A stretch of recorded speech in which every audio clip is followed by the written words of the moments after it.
Hey everyone, tonight we're scrubbing into something strange and crazy, the absurdities of ancient Roman hygiene, and let's just say, their idea of staying clean would make your modern bathroom routine feel like a luxury spa. From shared sponges on sticks to public baths with questionable plumbing, from perfume-covered sweat to strange toothpaste recipes involving ashes and oyster shells, it was equal parts impressive and slightly alarming.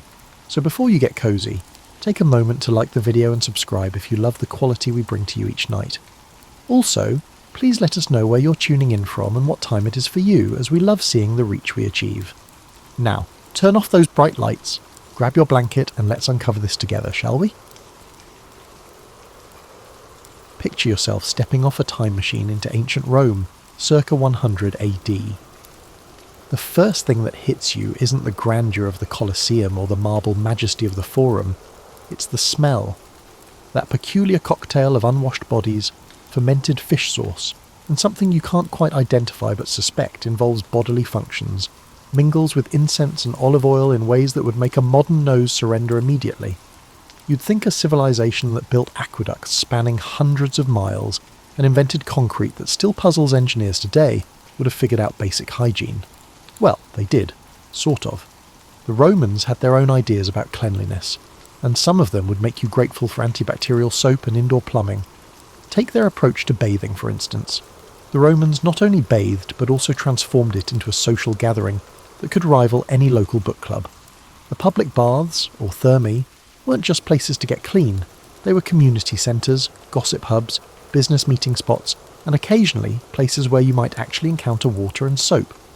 Think of them as ancient shopping malls, except instead of Orange Julius, you had pools of varying temperatures, and instead of Spencer's, you had rooms where people scraped oil and dirt off each other with metal tools. But here's where it becomes interesting. Romans believed that hot water opened your pores to let the bad spirits out, while cold water snapped them shut to keep the good spirits in. This wasn't just folklore, it was medical theory endorsed by their most respected physicians. So your typical Roman bath experience involved a carefully choreographed dance between the caldarium, hot room, tepidarium, warm room, and frigidarium, cold room, like some ancient version of a Swedish sauna routine designed by committee. The wealthy Romans had their private baths at home, complete with hypocaust heating systems that channeled hot air through the walls and floors. Imagine having heated floors in 100 AD while most of the world was still figuring out how to make fire reliably. Yet these same innovative people thought that sharing bath water with dozens of strangers was perfectly hygienic. The water in public baths was changed infrequently, sometimes only once a day, sometimes less. By afternoon, you weren't so much bathing as marinating in a human soup that would horrify any modern health inspector. And then there were the slaves whose job it was to help with the bathing process. These weren't just attendants handing out towels, they were skilled craftspeople of cleanliness, wielding strigils, curved metal scrapers that removed the oil, dirt and dead skin that accumulated on Roman bodies. The wealthy would coat themselves in olive oil, then have slaves scrape it all off, taking the grime with it. It was effective, sure, but imagine explaining to your modern dermatologist that your skincare routine involves having someone scrape you down with what amounts to a medieval back scratcher. The Romans also had some fascinating ideas about dental hygiene.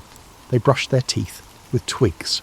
Specifically, they chewed on aromatic twigs until one end frayed into a brush-like texture, then used that to clean their teeth. The good news is that the technique actually worked reasonably well. The troubling news is that their favourite toothpaste was made from powdered mouse brains, crushed bones, and sometimes human urine. Portuguese urine was considered particularly effective, which raises all sorts of questions about ancient trade routes and quality control standards. But perhaps most puzzling of all was their relationship with perfume. Romans doused themselves in scented oils and perfumes with the enthusiasm of teenagers discovering body spray for the first time. They had different scents for their hair, arms and feet. Walking through ancient Rome must have been like navigating a cosmetics section in a department store, except with more togas and considerably more creative interpretations of what constituted pleasant fragrance. Now let's talk about something that every Roman had to deal with, but no one particularly wanted to discuss at dinner parties: using the bathroom. If you found Roman bathing habits to be communal, you might be interested in learning about their approach to toilets. Roman public latrines combined engineering marvels with social awkwardness. Picture a long marble bench with round holes cut into it, positioned over flowing water that carried waste away. So far, so good. It's basically an ancient sewage system. But here's the catch. There were no dividers, no doors, and no privacy screens. There was just a row of holes where Romans would sit side by side, conducting business, and presumably discussing the weather or the latest gladiator match. The arrangement wasn't considered strange or embarrassing. In fact, it was another social activity. Romans would chat, conduct business deals, and catch up on gossip while attending to their bodily needs. Imagine trying to negotiate a grain shipment contract while sitting on a communal toilet with your neighbour. It puts a whole new spin on the phrase, getting down to business. The most interesting part is that they used something other than toilet paper, which was invented a millennium later. Romans used a communal sponge on a stick called a xylospongium. Yes, you read that correctly, a shared sponge. After use, it was rinsed in the flowing water channel that ran in front of the toilets, then left for the next person. This system worked well enough from a hygiene standpoint, since the flowing water kept things relatively clean, but the social implications are staggering. You had to time your bathroom visits not just based on your needs, but on when you could psychologically handle using the community sponge. Wealthy Romans had their own private toilets, often beautifully decorated affairs with mosaics and frescoes. Some featured images of Fortuna, the goddess of luck, because apparently even bathroom humour was a thing in ancient Rome. These private facilities usually emptied into the same sewer system as the public ones, flowing eventually into the Cloaca Maxima, the Great Sewer, which was one of Rome's genuine engineering marvels and still functions today. But Romans had some peculiar superstitions about bathroom activities. They believed that evil spirits lurked in sewers and might emerge through toilet holes to cause mischief. To ward them off, many Romans wore amulets or muttered protective charms before sitting down. There's something endearing about a civilization that conquered most of the known world, but still worried about sewer demons sneaking up on them during vulnerable moments. The really wealthy took bathroom security seriously. Some installed elaborate wind chimes and bells near their toilets, believing the noise would frighten away any supernatural toilet lurkers. Others hired slaves whose job was essentially to be professional bathroom attendants, not just for cleanliness, but for spiritual protection. Imagine having toilet bodyguard on your ancient Roman resume. Personal hygiene after using the facilities was handled with scented oils and perfumes. Romans would clean themselves and then apply various aromatic substances to mask any lingering odours. These practices led to some interesting combinations. You might encounter someone who smelled like a mixture of rose oil, myrrh, and whatever had happened in the latrine 20 minutes earlier. Ancient Rome captivated the senses, often in unexpected ways. The Romans also had public urinals called foracae, positioned throughout the city. These were simple stone or ceramic vessels where men could relieve themselves. The urine wasn't wasted, it was collected and sold to fullers, dry ancient cleaners, who used it to clean clothing and whiten togas. Urine contains ammonia, which is actually quite effective for cleaning, so the collection wasn't just gross recycling, it was practical chemistry. Still, imagine the job interview process for becoming a professional urine collector. Women had their own challenges with Roman bathroom culture. They were generally excluded from public toilets and had to rely on private facilities or chamber pots at home. This meant that Roman women rarely ventured far from home without carefully planning their routes around available bathroom facilities. It was an early form of urban planning that took biological needs into account, though not equally for all citizens. Roman society was built on rigid class distinctions, and nowhere was this more apparent than in their hygiene practices. Your cleanliness level wasn't just about personal preference, it was an advertisement of your social status, broadcast through scent, skin condition, and the quality of oil glistening on your freshly scraped body. At the top of the hygiene pyramid sat the wealthy patricians, who treated cleanliness like a competitive sport. These folks didn't just bathe, they orchestrated elaborate cleansing rituals that would make modern spa treatments look like a quick rinse in the garden sprinkler. A wealthy Roman's day might begin with slaves applying various oils and unguents, followed by a leisurely trip to their private baths, then more oils, a visit to the public baths for socialising, then even more oils and perfumes for the evening's entertainment. The oils themselves were a hierarchy of their own. The cheapest bath oil was made from olives, functional but hardly luxurious. Moving up the social ladder, you'd find oils infused with roses, violets, or other flowers. At the very top were exotic imported oils from India and the Far East, scented with spices that cost more than most Romans earned in a year. These premium oils weren't just applied randomly. Wealthy Romans had personal cosmete, slaves who specialised in the application of cosmetics and scented oils with the precision of ancient perfumers. But here's where Roman hygiene becomes really interesting. They believed that different scents could affect your personality and health. Lavender oil was thought to promote wisdom, while rose oil enhanced beauty and charm. Myrrh was considered especially powerful for warding off diseases, which led to some Romans smelling like they'd been embalmed. The really paranoid wealthy would layer multiple protective scents, creating personal aromatic signatures that you could smell coming from 3 blocks away. Middle-class Romans, the plebeians with decent jobs, had their hygiene strategies. They couldn't afford the exotic oils, but they made do with olive oil and local herbs. Many grew their own aromatic plants specifically for bathing. Mint, rosemary and thyme were popular choices. These Romans typically visited public baths several times a week, timing their visits for the hours when the water was freshest and the crowds were thinnest. They developed their own social codes around bath etiquette, including elaborate systems for sharing the limited supply of strigils and determining who got to use the best spots in each room. The working poor had the most creative approaches to hygiene. Many couldn't afford regular trips to the public baths, so they developed alternatives that ranged from clever to desperate. Some would collect rainwater for washing, heating it over small fires in their cramped apartments. Others would visit the baths during the cheapest hours, usually late in the day when the water was questionable but the prices were reduced. Many simply made do with quick washes at public fountains, using whatever soap they could afford or make themselves from animal fat and ash.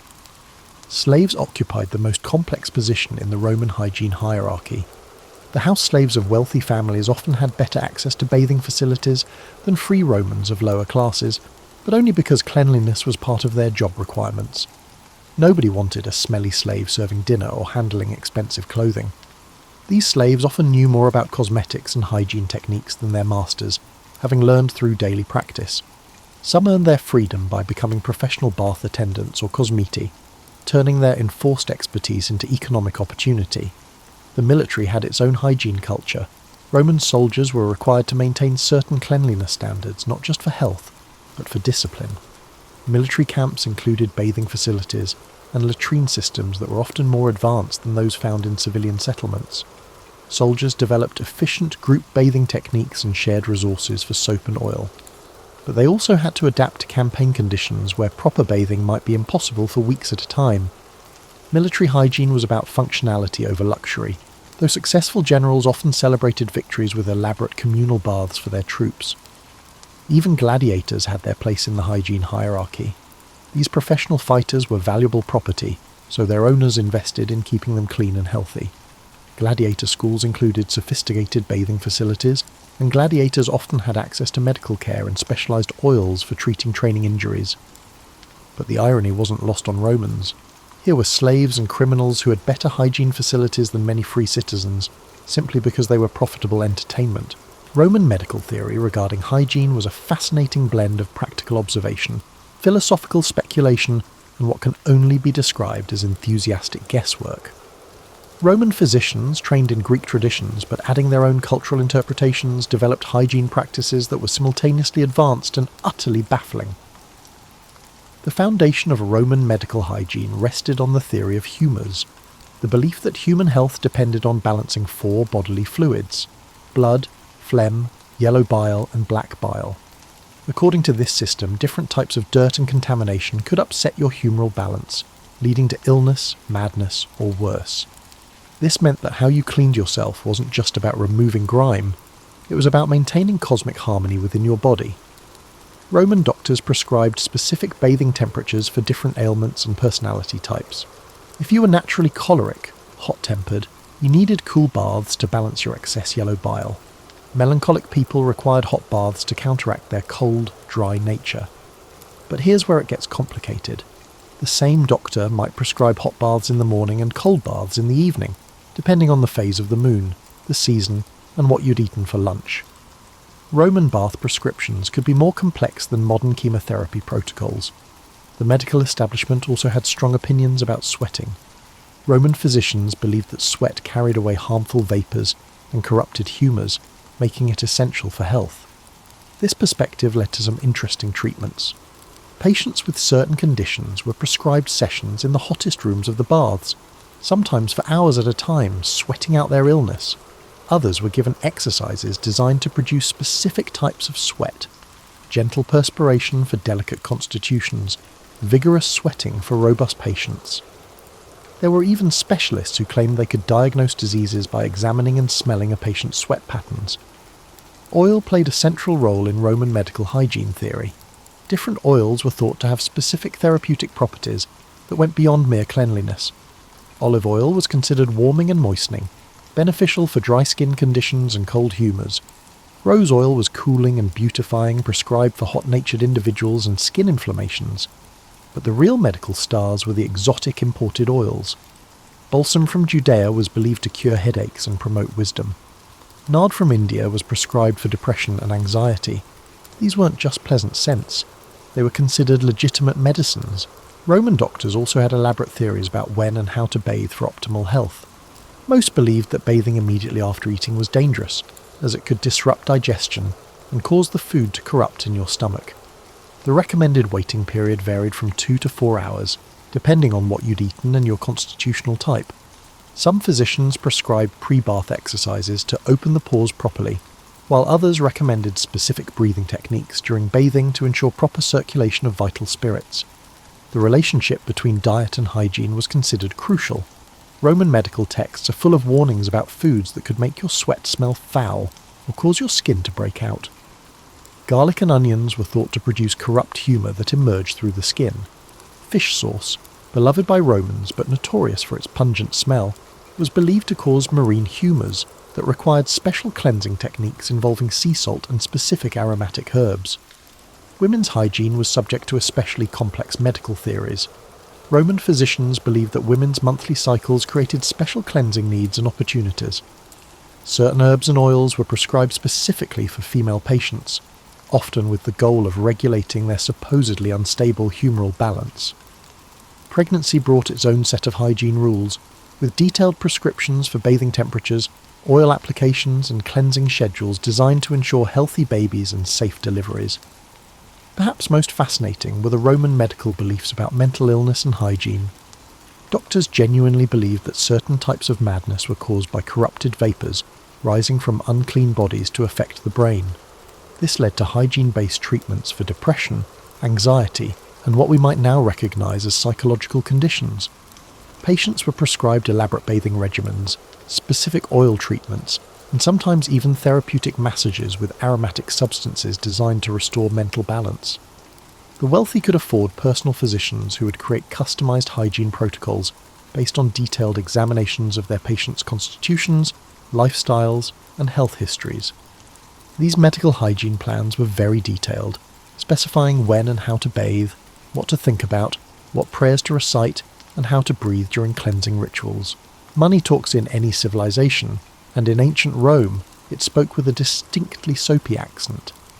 The hygiene industry, employing thousands of people in jobs ranging from respectable to eyebrow-raising, created economic opportunities that would not resurface until the emergence of the modern beauty industry. Let's start with the public baths themselves, which were massive commercial enterprises. A typical Roman bathhouse employed dozens of workers, furnace operators who kept the hypocaust heating systems running, water managers who maintained the complex plumbing, attendants who helped customers navigate the facilities, masseurs who worked out the kinks in Roman muscles, and security personnel who kept order among naked, relaxed, and sometimes intoxicated patrons. The larger thermae were like ancient shopping malls, with vendors selling everything from snacks to jewellery to good luck charms designed to protect you from sewer demons. The oil trade was particularly lucrative. Olive oil was the foundation of the Roman hygiene industry, and controlling olive groves could make you wealthy beyond imagination. But the real money was in specialty oils and perfumes. A single amphora of high-quality rose oil from Egypt could cost more than a skilled craftsman earned in 6 months. The perfume merchants who dealt in these luxury goods often became powerful political figures, using their wealth to buy influence and status. Import businesses thrived on Roman hygiene obsessions. Exotic ingredients came from across the empire and beyond.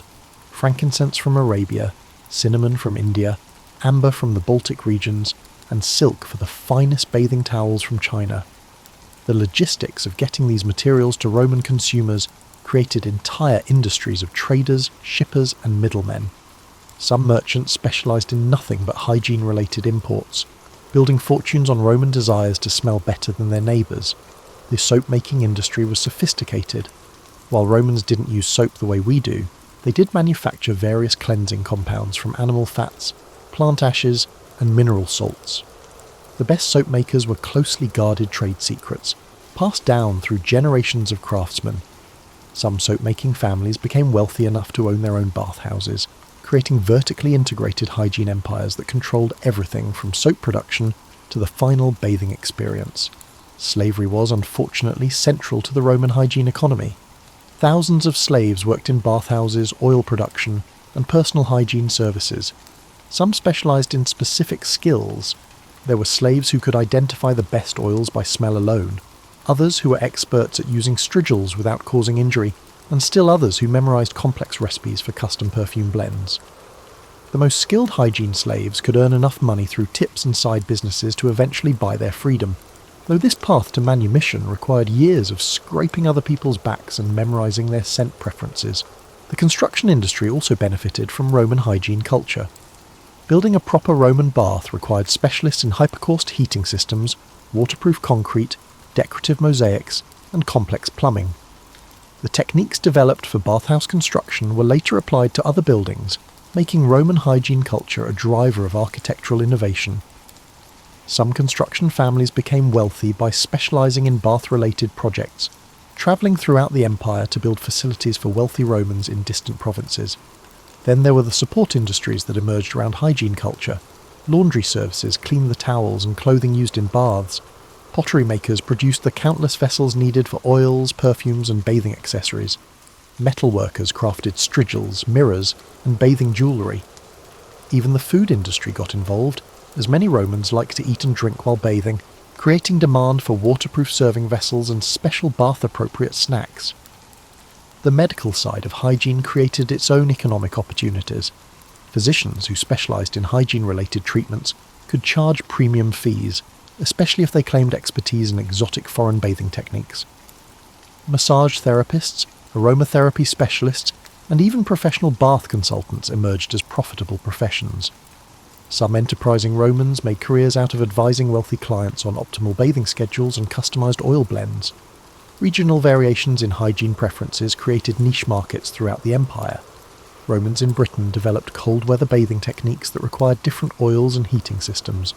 Romans in North Africa adapted their hygiene practices to desert conditions, creating demand for specialised sun protection oils and sand-resistant clothing. These regional specialisations often became export industries, with local hygiene innovations spreading throughout the empire. The government also profited from Roman cleanliness obsessions through taxes and regulations. Bathhouses paid licensing fees, imported hygiene products faced tariffs, and luxury perfumes were subject to special taxes that helped fund public works projects. Some historians argue that Roman expansion was partly motivated by the desire to secure reliable sources of hygiene-related raw materials, making cleanliness a factor in imperial policy. Roman hygiene wasn't just about getting clean. It was about navigating a complex spiritual landscape, where supernatural forces lurked in every bathing facility, and evil spirits had strong opinions about your personal grooming choices. The Romans had managed to turn basic human cleanliness into a mystical adventure that required careful planning, protective charms, and occasionally professional supernatural consultation. The timing of your bath wasn't just a matter of personal convenience, it was a cosmic decision that could affect your luck, health, and spiritual well-being. Romans consulted calendars that indicated favourable and unfavourable bathing days, based on lunar phases, religious festivals, and the movements of various gods through the celestial sphere. Some wealthy Romans employed personal astrologers whose job included calculating optimal bathing schedules. Imagine having to verify your horoscope before deciding whether to take a shower. Water itself was considered to have spiritual properties that varied depending on its source and treatment. Spring water was thought to carry the blessings of water nymphs, while rainwater collected during thunderstorms was believed to have purifying powers that could wash away curses and negative luck. The Romans went to extraordinary lengths to obtain water with the right spiritual qualities for important bathing rituals. Some wealthy families maintained private springs specifically for ceremonial bathing, hiring priests to bless the water sources regularly. The direction you faced while bathing was considered crucial. Most Romans believed you should face east while entering the bath to welcome the blessings of the rising sun, then turn to face west while leaving to ensure that any evil influences washed away with the setting sun. More superstitious bathers would rotate through all 4 cardinal directions during their bathing session, creating a kind of mystical water dance that must have been entertaining to watch. Protective amulets for bathing were big business in ancient Rome. These weren't just decorative jewellery, they were considered essential safety equipment for anyone venturing into the spiritually dangerous environment of a public bath. Popular designs included images of Hercules for strength, Mercury for protection during travel, including spiritual journeys undertaken while bathing, and various household gods who specialised in bathroom-related protection. Some amulets were designed to be worn while wet, using special materials and construction techniques that modern jewellers would find fascinating. The Romans had elaborate rituals for entering and leaving baths that would make modern spa protocols look casual. Many would pause at the threshold to recite protective prayers, asking the gods to guard them from evil spirits, prevent accidents, and ensure that their bathing experience would be beneficial rather than harmful. Some would leave small offerings, coins, flowers, or drops of expensive oil. At shrine niches built into bathhouse walls specifically for this purpose, shared bathing created its own set of spiritual concerns. Romans worried about picking up not just physical dirt from other bathers, but spiritual contamination from people with bad luck, evil intentions, or supernatural enemies. This led to complex etiquette systems designed to minimize spiritual risk while maintaining social politeness. You couldn't just ignore someone in the baths that might offend them and invite retaliation from their personal gods. But you also couldn't become too friendly with strangers whose spiritual status was unknown. The oil and perfume application process was ritualized to an almost ceremonial degree. Wealthy Romans would recite specific prayers, while different oils were applied to different parts of their bodies. Rose oil might be blessed to Venus while being applied to the face, while olive oil could be dedicated to Minerva while being used on arms and legs. The goal was to invoke divine protection for each body part while also ensuring that the gods approved of your grooming choices. Dreams about bathing were considered prophetic and required professional interpretation. Romans who dreamed about dirty bathwater might consult priests about impending spiritual danger, while dreams of crystal-clear pools were considered signs of divine favour. Some Romans kept dream journals specifically to track bathing-related dreams and their outcomes, creating a kind of ancient database of supernatural bath predictions. The Romans even had superstitions about soap and cleansing materials. Some believed that using soap made from animals that had died violently could transfer aggressive spirits to the user. Others thought that cleaning tools used by people who later suffered misfortune were cursed and should be avoided. Such beliefs led to complex systems for tracking the history and spiritual pedigree of bathing accessories, with some wealthy Romans employing servants whose job was to maintain detailed records of where their strigils, sponges and oils had come from. Seasonal bathing rituals aligned with the Roman religious calendar created additional layers of complexity. During certain festivals, bathing was considered either especially beneficial or particularly dangerous, depending on which gods were being honoured. The spring festival of Anna Perenna included ritual bathing that was supposed to ensure health for the coming year, while bathing during the Lemuria, when restless spirits roamed the earth, required special protective measures. As you settle back into your modern bathroom, surrounded by antibacterial soap dispensers and privacy walls, it's worth reflecting on what the Romans actually got right about hygiene, and what we might have learned from their more colourful mistakes. Their approach to cleanliness reveals something profound about human nature. Our eternal struggle to balance individual needs with social expectations, practical health concerns with cultural beliefs, and the desire to be clean with the reality of what that actually means. The Romans understood something that we sometimes forget in our modern, individualistic bathing culture. Cleanliness was inherently social. Their communal baths weren't just about getting clean. They were about maintaining the social fabric that held their civilization together. In an age before television, the internet, or even widespread literacy, The baths served as information networks, business centres, and community gathering places. Romans didn't just wash their bodies, they washed themselves back into society each day. Modern hygiene science has validated many Roman practices while debunking others. Their emphasis on regular bathing, the use of oils to protect skin, and even their practice of scraping away dead skin cells were remarkably sound from a dermatological standpoint. The Romans understood that healthy skin required both cleansing and moisturising, though they achieved it through olive oil and metal scrapers rather than lotions and exfoliating scrubs. Their recognition that mental health and physical cleanliness were connected wasn't wrong. It was just expressed through theories about humours and evil spirits rather than modern psychology. The Roman approach to dental hygiene, while involving some questionable ingredients, was actually more advanced than what most Europeans would practice for the next 1,000 years. Chewing on aromatic twigs did clean teeth effectively, and some of their herbal mouth rinses contained ingredients that modern dentistry recognises as beneficial.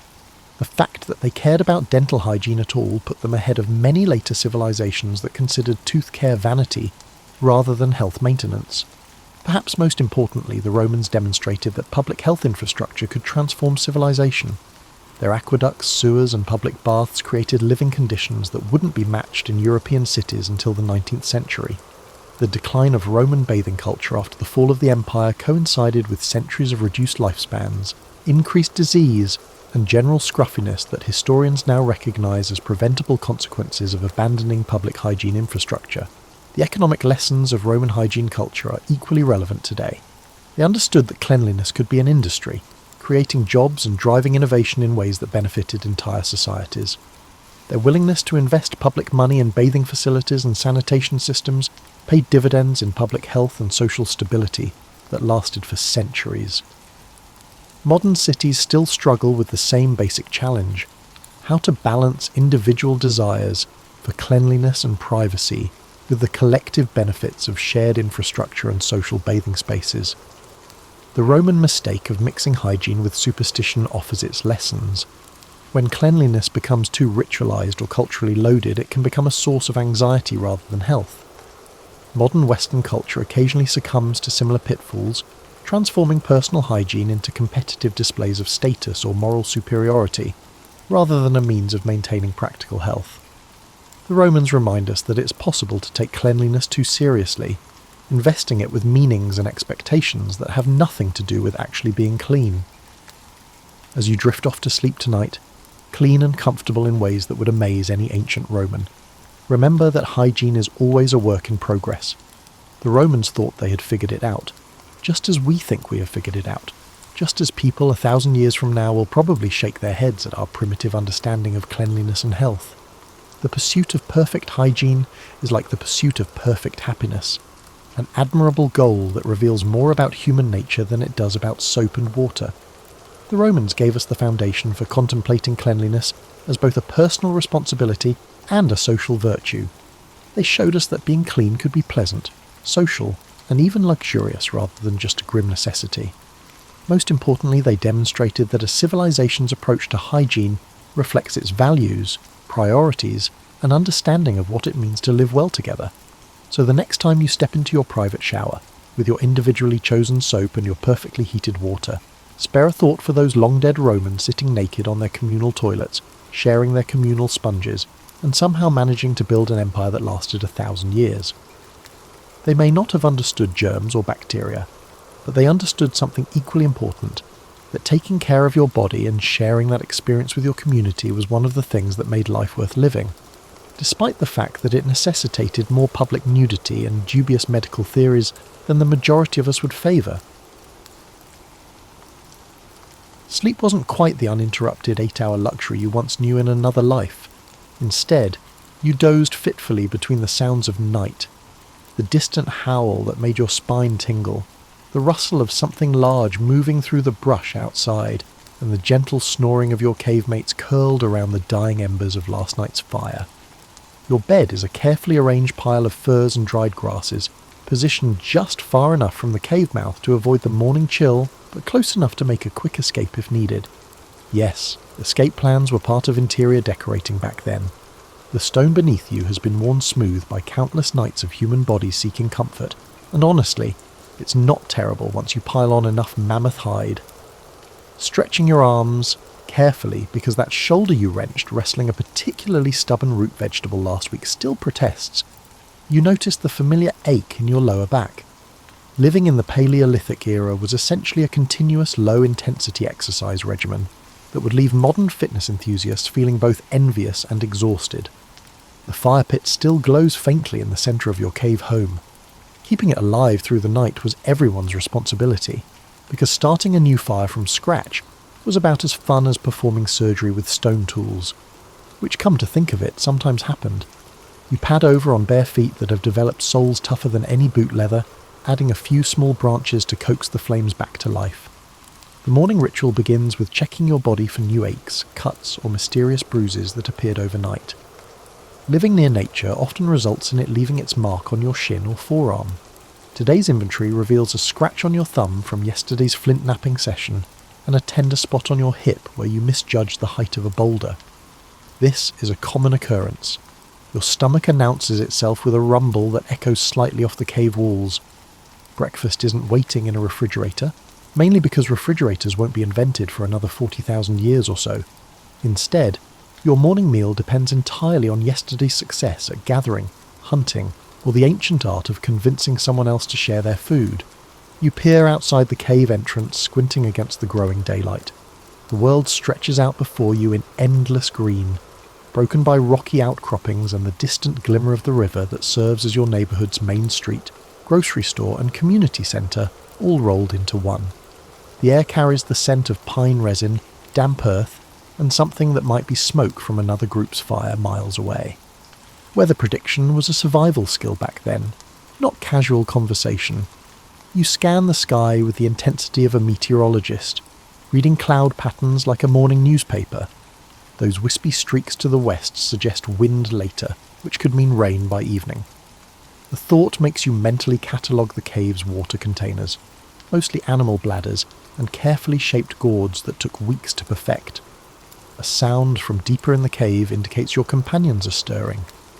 There's Grak, whose snoring could wake the dead and occasionally did wake the living at inconvenient moments. He's already sitting up, running thick fingers through hair that defies any attempt at styling, not that styling products were readily available. Beside him, Mira stretches like a cat, her movements graceful despite sleeping on stone and fur. The day ahead holds the usual uncertainty. Food needs to be found, tools require maintenance, and somewhere out there, opportunities and dangers wait in equal measure. But first, there is the simple joy of living in a world where each sunrise feels like a tiny triumph against the challenges. Your feet find their way to the cave entrance, and you stand there for a moment, breathing in the morning air that tastes cleaner than anything you could imagine. The sun climbs higher, promising warmth later, and somewhere in the distance, a bird calls with the kind of pure joy that makes you remember why being alive, even in the Stone Age, has its moments of absolute perfection. Finding breakfast in the Paleolithic era was like playing the world's most consequential treasure hunt game, where the treasure was edible and losing meant going hungry. You step outside the cave, bare feet immediately registering the temperature and texture of the ground, information your modern brain would dismiss, but your ancient instincts catalogue automatically. The morning dew has settled on everything, turning spiderwebs into jewelled masterpieces and making certain rocks slippery enough to turn a casual stroll into an impromptu tumbling session. Having experienced this lesson firsthand several times, you now walk with a measured gait, understanding that gravity remains the same in the Stone Age as it does everywhere else. Your stomach rumbles again, more insistently this time. You've noticed that the human digestive system doesn't care about the historical significance of your situation. It simply craves food, ideally as soon as possible. This morning's breakfast menu depends entirely on your knowledge of what's edible versus what's decorative versus what's deadly. It's like being a contestant on the world's most dangerous cooking show. 20 yards from the cave, you spot a cluster of berry bushes that wasn't there yesterday. Actually, they were there yesterday, but your brain is still learning to see food sources instead of just green stuff. The berries are small and dark purple and pass the preliminary tests. Birds have been eating them without falling over, and they smell right. You taste one carefully, letting the flavour register fully before committing to a handful. They are sweet, slightly tart, and have a texture that suggests they won't cause immediate digestive rebellion. Success. Gathering enough to satisfy your hunger, you remain vigilant for potential opportunities. Breakfast in the Stone Age was often a progressive meal, eaten as you found it rather than sitting down to a prepared plate. Near the berry bushes, a cluster of what you've learned are edible roots pokes through the soil. Digging them up requires the sharp stick you carved last week, and excavating roots turns out to be excellent exercise for muscle groups you didn't know existed. The roots are starchy, filling, and taste vaguely like potatoes if potatoes had been designed by someone who'd only heard a rough description of what food should taste like. A flash of movement catches your eye. A rabbit is frozen in the peculiar way that rabbits pretend to be invisible by remaining absolutely still. Your hand moves slowly toward the throwing stick tucked into your woven grass belt. Rabbit would be a protein upgrade to this morning's vegetarian fare, but hunting requires a combination of skill, luck, and the kind of patience that doesn't come naturally when your stomach is demanding immediate attention. The throwing stick is a marvel of Stone Age engineering, basically a carefully balanced wooden projectile that you've practiced with until your shoulder aches. The rabbit remains motionless, probably calculating its odds of escape versus the energy cost of sudden movement. You shift your weight slowly, raising the stick with movements smooth enough not to trigger the rabbit's flight response. Then a branch cracks somewhere behind you, probably Grack stumbling around looking for his breakfast, and the rabbit vanishes in a blur of brown fur and indignation. Your throwing stick sails through empty air and lands with a disappointed thud against a tree trunk. So much for upgraded protein. You retrieve the stick, mentally adding practice hunting in areas with fewer clumsy companions to your growing list of survival improvements. The berries and roots will have to suffice for now, supplemented by the memory of yesterday's successful fish-catching expedition. Walking back toward the cave, you notice Mira has discovered a bird's nest with eggs, the kind of find that makes everyone's morning significantly brighter. Eggs are perfect food packages, assuming you can convince their parents that you need them more than the unhatched occupants do. The negotiation typically involves quick hands and faster feet, especially when the parents are larger birds with strong opinions about egg ownership. The morning meal shapes up to be a combination of your berries and roots, shared eggs, and some leftover fish that Grack managed not to eat entirely yesterday. It's not exactly a gourmet breakfast, but it contains calories, nutrients, and the satisfaction of having successfully gathered it yourself from a world that doesn't deliver food to your door. Sitting on a sun-warmed rock outside the cave, you eat slowly, savouring flavours that are simple, direct, and somehow more satisfying than you expected. The food tastes like work, like success, like the peculiar pride that comes from feeding yourself through knowledge and effort rather than convenience. Your stomach settles into contentment, and the day ahead seems more manageable with breakfast accomplished. The sun rises higher, warming the rocks and your shoulders. Somewhere in the distance you can hear the river calling with promises of fish and the kind of morning bath that wakes up every nerve ending at once. After breakfast, your attention turns to the daily maintenance tasks that keep Stone Age life functional. Your toolkit needs inspection, and in a world where the nearest hardware store won't exist for several millennia, tool maintenance isn't optional. It's survival. You settle onto a flat rock that serves as your workbench, spreading out your collection of implements with the care of a surgeon arranging instruments. There's the knife you chipped from flint 2 weeks ago, its edge still sharp enough to slice through hide but showing tiny nicks from yesterday's root-digging expedition.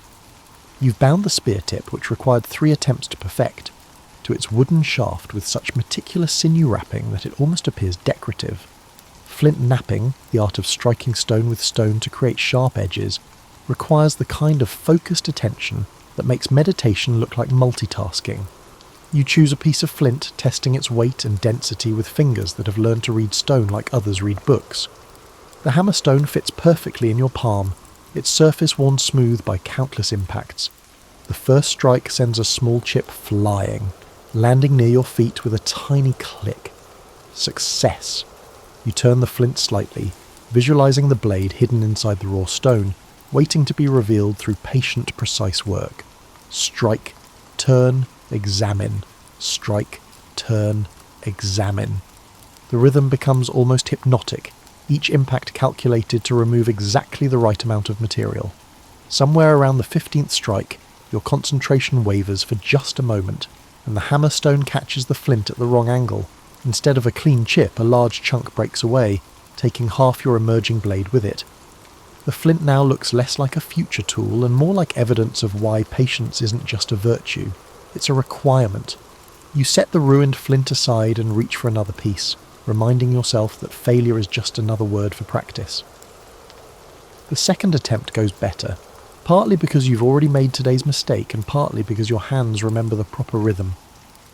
Gradually, a serviceable blade emerges from the raw stone, its edge sharp enough to make you respect it immediately. Tool maintenance extends beyond just making new implements. Your spear shaft has developed a small crack near the binding, the kind of flaw that could turn a hunting trip into a disaster if left unattended. You unwrap the sinew carefully, it's too valuable to waste, and examine the crack more closely. The split runs with the wood grain, which is positive news. A cross-grain crack would mean starting over with a new shaft. You select a thin strip of wet hide and wrap it tightly around the damaged area, pulling the wood fibres back together. Once it dries, the hide will shrink, creating a repair stronger than the original wood. It's the Stone Age equivalent of duct tape, minus the adhesive and the tape. Fire maintenance demands its attention. The coals from last night have settled into a bed of embers, perfect for cooking but needing encouragement to flame up again. You add small kindling, dry grass, thin twigs, strips of birch bark that catch fire like they were designed for the purpose. The flames respond eagerly, crackling to life with the kind of enthusiasm that makes you appreciate humanity's ancient partnership with controlled combustion. Keeping the fire alive was a community responsibility that rotated among the cave's inhabitants. Today is your turn to be the firekeeper, which means feeding it regularly, banking the coals for cooking, and most importantly, never letting it die completely. Starting a fire from scratch using flint and steel, or rather flint and iron pyrite, since steel won't be invented for quite a while, is possible but exhausting. You practice the fire starting technique anyway, because redundancy keeps you alive. Strike flint against pyrite, directing the sparks into a nest of the finest, driest tinder you can prepare.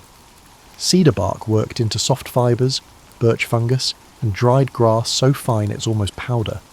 The sparks catch, glowing like tiny stars in the tinder nest. Gentle breath coaxes them into flame, and suddenly you have fire created from nothing but skill and persistence. Success gives you a quiet satisfaction that's hard to describe. In a world where most things are uncertain, being able to create fire on demand feels like having superpowers, which, from the perspective of any other animal, you suppose it is. Your morning's work spreads out around you. Newly sharpened tools, repaired weapons, a healthy fire, and the kind of competence that builds confidence. These aren't glamorous tasks, but they form the foundation that makes everything else possible. Every sharp edge, every strong binding, and every glowing coal represents the difference between thriving and merely surviving. The sun has climbed higher while you worked, and the warmth feels good on your shoulders. In the distance, you can hear water running over rocks, the river calling with promises of fish and the kind of cooling bath that makes hot work worthwhile. The river beckons with the sound of water moving over stones, a constant murmur that serves as the soundtrack to your daily life. You gather your fishing equipment, a spear with a particularly point, a net woven from plant fibres that took weeks to complete, and the kind of optimism that comes from successful fishing experiences mixed with realistic expectations about fish behaviour. The walk to your favourite fishing spot takes you through terrain that changes subtly with each day's weather. Today, the path has become slightly muddy due to yesterday's brief rain, causing footing to become uncertain in areas where the clay soil has turned into a slippery surface. You've learned to read these conditions automatically, adjusting your gait to avoid the kind of spectacular fall that looks amusing in hindsight, but feels considerably less funny when you're picking mud out of uncomfortable places. Your fishing spot is a bend in the river where the current slows and deepens, creating a natural pool where fish tend to gather. The location also offers a large flat rock that serves as your observation post, positioned perfectly for both seeing into the water and maintaining the kind of motionless patience that successful fishing requires. Settling onto the rock, you peer into the water with the focused attention of a meditation master. The surface mirrors the skiing clouds, yet beneath that reflection is a completely different world. Fish move through their domain with the casual confidence of creatures who belong exactly where they are, unaware that you're studying their patterns with the intensity of a behavioural scientist.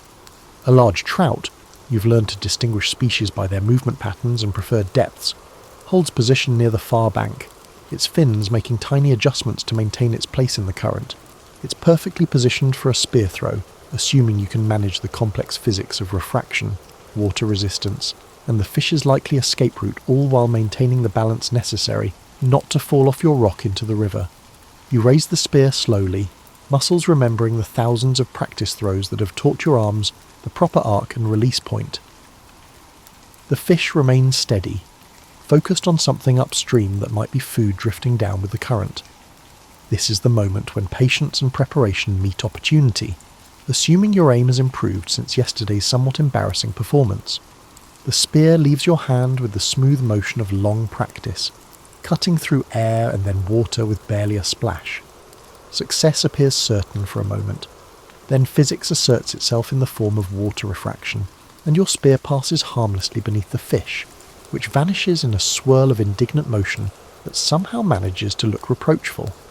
Retrieving the spear requires wading into water that's shockingly cold despite the warm air. The river bottom is a collection of smooth stones, some steady and reliable, others perfectly designed to shift unexpectedly and send waders sprawling into deeper water. You move carefully, your feet testing each step before committing your full weight. The spear has lodged between two rocks in deeper water, requiring a wade that brings the river level to mid-thigh. The cold is invigorating in the way that makes you immediately understand why some people voluntarily take cold showers, while simultaneously making you question their sanity. Your muscles tense against the temperature, and retrieving the spear becomes a matter of quick efficiency rather than careful technique. Back on your rock, you settle in for another attempt, water dripping from your legs onto sun-warmed stone. The net offers different possibilities, less precision required, but demanding perfect timing and the ability to read fish behaviour well enough to predict their movements. You study the water again, looking for the subtle signs that indicate where fish are likely to swim. A school of smaller fish moves through the shallows, their bodies flashing silver as they turn in unison. They're following some underwater logic that makes perfect sense to them and appears completely random to you. The net requires positioning downstream from their path, then patience while they swim into range. You slip into the water again, moving with exaggerated care to avoid sending vibrations through the riverbed that would scatter your targets. The fish continue their mysterious choreography, occasionally coming tantalizingly close to your net's range before veering away as if they've suddenly remembered important appointments elsewhere. Finally, the school's wandering path brings them directly toward your position. You raise the net slowly, waiting for the moment when the maximum number of fish occupy the minimum amount of space. The technique necessitates precise timing. If you act too early, the fish will scatter, and if you act too late, they will have already passed through. Now, the net sweeps through water and fish with satisfying efficiency, and suddenly you're holding breakfast, lunch, and possibly dinner in woven plant fibres. The fish flip and struggle with understandable urgency, and you wade quickly to shore to transfer them to the woven basket that serves as your portable container. Success tastes like cold river water, and feels like the quiet satisfaction of having fed yourself through skill and patience. The morning's fishing has provided enough protein for the day, plus extra to share with your cave mates who may have had less luck with their own food-gathering expeditions. Walking back toward the cave, basket of fish in one hand and wet fishing gear in the other, you reflect on the peculiar satisfaction of having succeeded at something your ancestors would recognise and approve of. There's something deeply right about providing food through your own efforts, even when those efforts occasionally involve falling into cold water while chasing fish that seem to mock your hunting skills. The afternoon sun has reached that perfect angle where it warms without burning. Your successful fishing expedition has left you feeling confident enough to venture further from the cave than usual. Today seems like an ideal time to explore the valley beyond the ridge, where rumour, delivered by a travelling group last week, suggests there might be fruit trees and possibly deposits of the particularly good flint that makes superior tools. You gather exploration supplies with the methodical care of someone who's learned that preparation prevents most disasters, and improvisation handles the rest.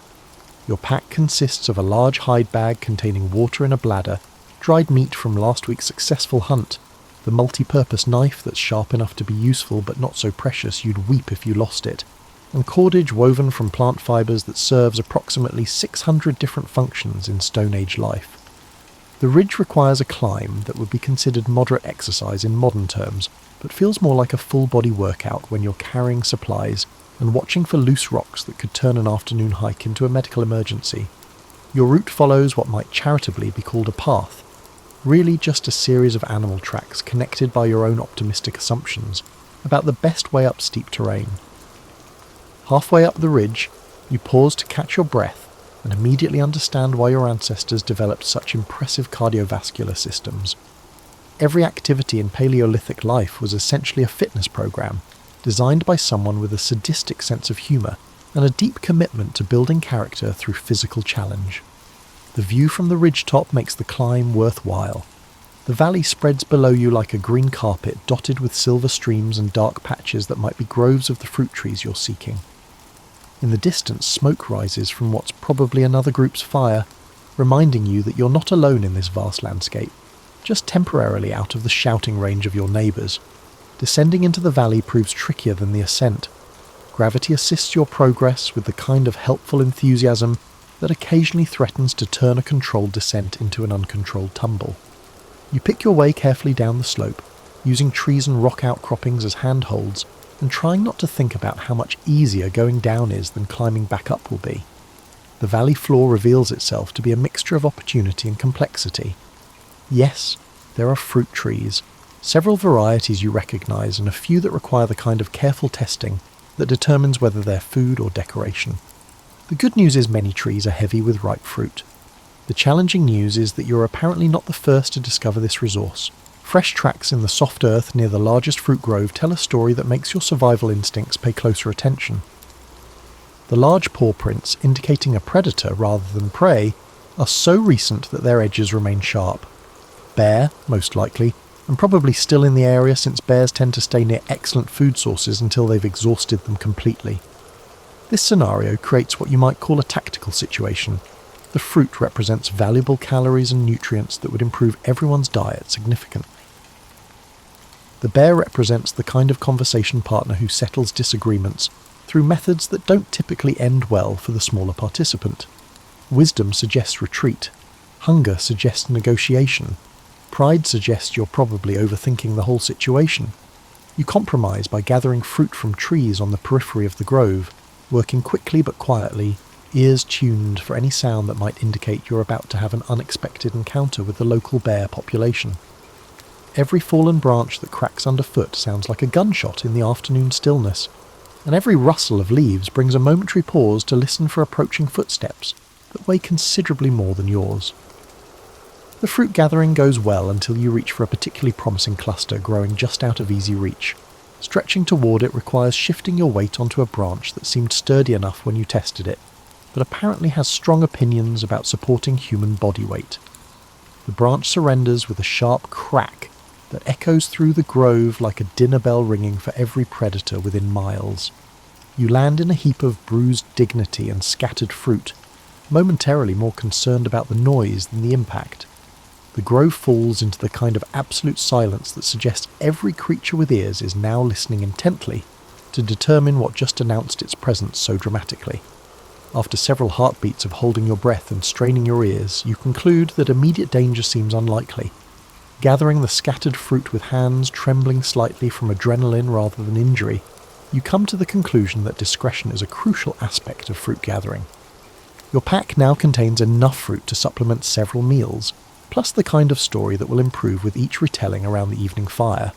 The discovery of the flint deposits proves anticlimactic after the fruit tree adventure. Yes, the stone is excellent quality, better than what you've been working with. Yes, there's enough to supply your tool-making needs for months. And yes, it's located in an easy-to-access outcropping that doesn't require negotiating with large carnivores.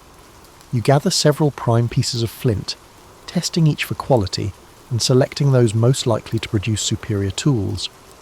The additional weight in your pack reminds you that the return journey will be more challenging than the trip down, but a good flint is worth the extra effort. The afternoon light has begun its slow slide toward evening by the time you start the return climb. Your pack, now heavy with fruit and stone, makes the ascent feel like a full-body strength training session, designed by someone who believes suffering builds character. Each step up the ridge requires deliberate effort, and you find yourself developing a new appreciation for the concept of pack weight distribution. The return to your cave feels like coming home after a successful adventure, your pack heavy with the day's discoveries, and your body pleasantly worn out from useful exertion. The late afternoon light filters through the trees with that golden quality that makes everything look like it's been painted by someone who understands the beauty of natural illumination.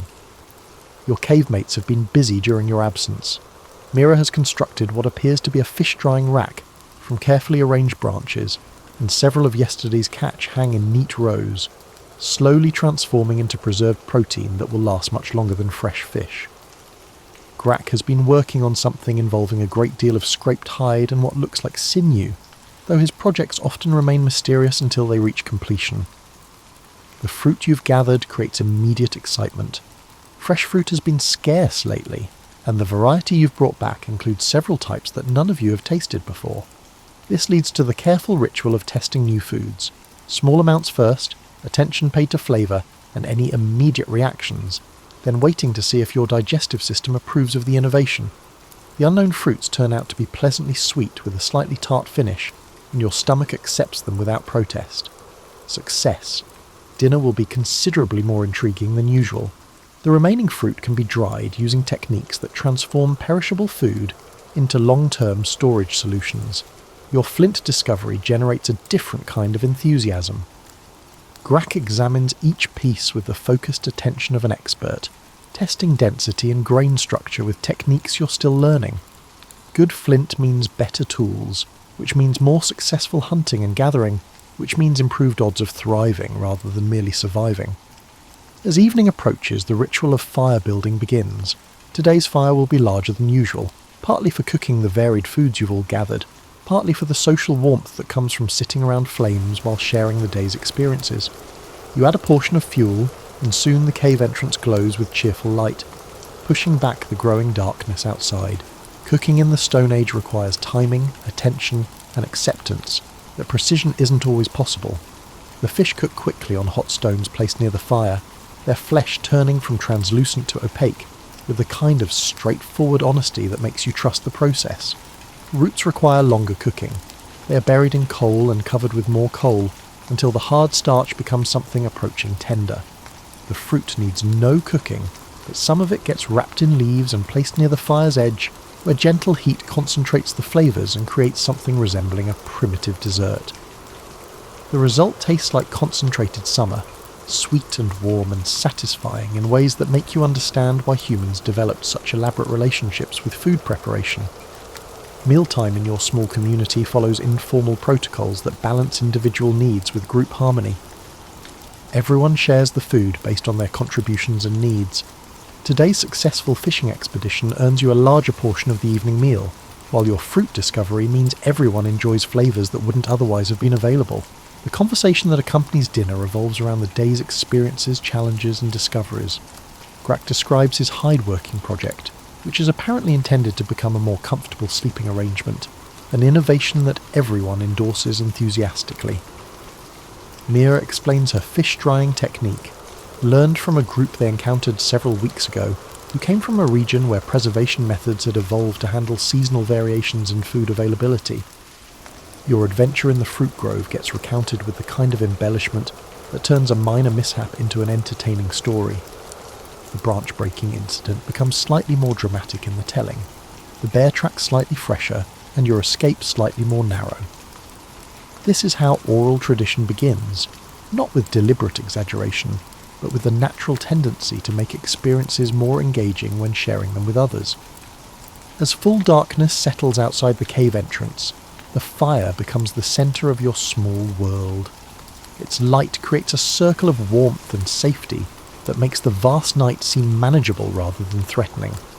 The flames dance with hypnotic patterns that capture attention in ways that television won't manage to duplicate for several thousand years. The evening's work continues around the fire. You begin shaping one of the new flint pieces into what will eventually become a superior knife. The careful chip-by-chip process made easier by good light and comfortable seating on fur-covered rocks. Mira works on cordage, twisting plant fibres into strong rope using techniques that require consistent tension and rhythm. Grak continues his hide project, scraping and softening the material with tools designed specifically for the purpose. The work requires patience but produces results that make the effort worthwhile. Soft, durable material that insulates better than woven grass, and lasts longer than most alternatives available to Stone Age craftspeople. The fire settles into steady coals as the night deepens, and conversation gradually gives way to the quiet satisfaction of useful work accomplished in good company. Tomorrow will bring new challenges and opportunities, but tonight offers the simple pleasure of warmth, food, and the security that comes from being part of a group that works together successfully. Outside the cave, night sounds begin their ancient chorus. Owls calling across the valley, the distant splash of something large moving through the river, and the rustle of small creatures going about their nocturnal business. The sounds aren't threatening when heard from the safety of your firelit cave. They're simply the soundtrack of a world that continues its complex business regardless of human concerns. The transition from active evening to restful night happens gradually in your Stone Age world, marked not by clocks or schedules but by the natural rhythm of fire settling into coals and bodies, growing heavy with the day's accumulated fatigue. The work around the fire continues, but at the relaxed pace of people who understand that some tasks are improved by patience rather than hurried completion. Your flint knapping project has progressed to the delicate stage where each strike must be precisely calculated. The emerging blade shows promise, straight edge, good thickness, the kind of balance that will make it useful for detailed work. The rhythm of stone striking stone creates a gentle percussion that blends with the soft sounds of your companion's activities and the crackling whisper of the dying fire. Mira's cordage work has produced several arm lengths of strong rope, twisted with the consistent tension that comes from practiced hands and focused attention. She tests each section by pulling against it with her full strength, nodding with satisfaction when the fibres hold without stretching or breaking. Good rope means better nets, stronger bindings, and countless other applications that make daily life more manageable. Grak's hide preparation has reached the stage where the material needs to rest overnight before the final softening process. He rolls it carefully and places it where morning dew won't reach, but air can continue to circulate around it. His movements have the unhurried precision of someone who's learned that rushing this particular process leads to disappointing results and wasted effort. The fire has settled into the perfect state for banking, hot coals that will retain heat through the night, while being easily coaxed back to flame when morning comes. You arrange the coals carefully, covering them with a layer of ash that will insulate without smothering, then surrounding the whole arrangement with stones that will radiate absorbed heat long after the flames disappear. Your sleeping area beckons with the promise of rest after a day filled with successful activities. The furs have been arranged for maximum comfort, with extra padding beneath your hip and shoulder. The pressure points that determine whether you wake refreshed or spend the night shifting position in search of elusive comfort. As you settle into your sleeping arrangement, the day's experiences replay in your mind with the satisfaction that comes from time well spent. The morning's successful fishing, the afternoon's fruit and flint discoveries, and the evening's productive work around the fire, each activity connected to the others in the seamless web of interdependence that characterises Stone Age life. The sounds of your companions settling into their sleeping arrangements create a comfortable background of familiar noises. Soft movements as furs are adjusted, the quiet breathing that indicates relaxation, and the occasional contented sigh that suggests everyone is pleased with the day's accomplishments. These are the sounds of security, of belonging to a group that functions well together. Outside the cave, the night world continues its ancient patterns. An owl calls from somewhere across the valley, its voice carrying clearly through air that's grown cool and still. The river murmurs its constant song, a liquid soundtrack that's as reliable as sunrise and equally soothing. Somewhere in the distance a wolf howls, not the threatening sound of nearby danger, but the distant communication of creatures going about their own business in their territory. The darkness beyond your cave entrance isn't empty. It's full of life following rhythms older than human memory. Nocturnal hunters pursue nocturnal prey, night-blooming plants release fragrances that attract night-flying insects, and the complex web of relationships that sustains this ecosystem continues without pause or fanfare. From your perspective, enveloped in warm furs, with a banked fire nearby and trusted companions within reach, the night feels protective rather than threatening. Your cave has become home in the most fundamental sense, a place where you belong, where you're safe, where you can rest without constant vigilance. Sleep approaches with the gentle inevitability of tides or seasons, natural processes that don't require your participation or permission. Your breathing deepens, matching the slow rhythm of complete relaxation. The day's minor aches and tensions dissolve into the kind of profound rest that comes from physical work, fresh air, and the satisfaction of having lived fully within your circumstances. Dreams, when they come, are filled with the textures and colours of your waking world. The sound of running water over smooth stones, sunlight filtering through leaves, and the satisfying weight of well-made tools in your hands all contribute to these dreams. These aren't the anxious, disconnected fragments that trouble more complex minds. They're the peaceful processing of a life lived in harmony with immediate, tangible realities. The fire settles deeper into coals, radiating steady warmth that makes the cave's air comfortable throughout the night. The banked heat will last until morning, ready to kindle into flame when the new day begins its cycle of challenges and opportunities. Tomorrow will bring its own weather, its own possibilities for success and failure, and its own moments of satisfaction and frustration.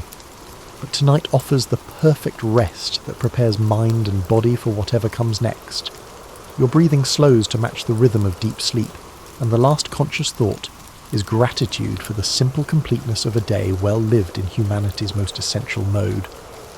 The night embraces you with the vast stillness of a world where artificial light hasn't yet pushed back the darkness, where silence isn't broken by mechanical sounds, where rest comes naturally when the sun sets, and work resumes when it rises.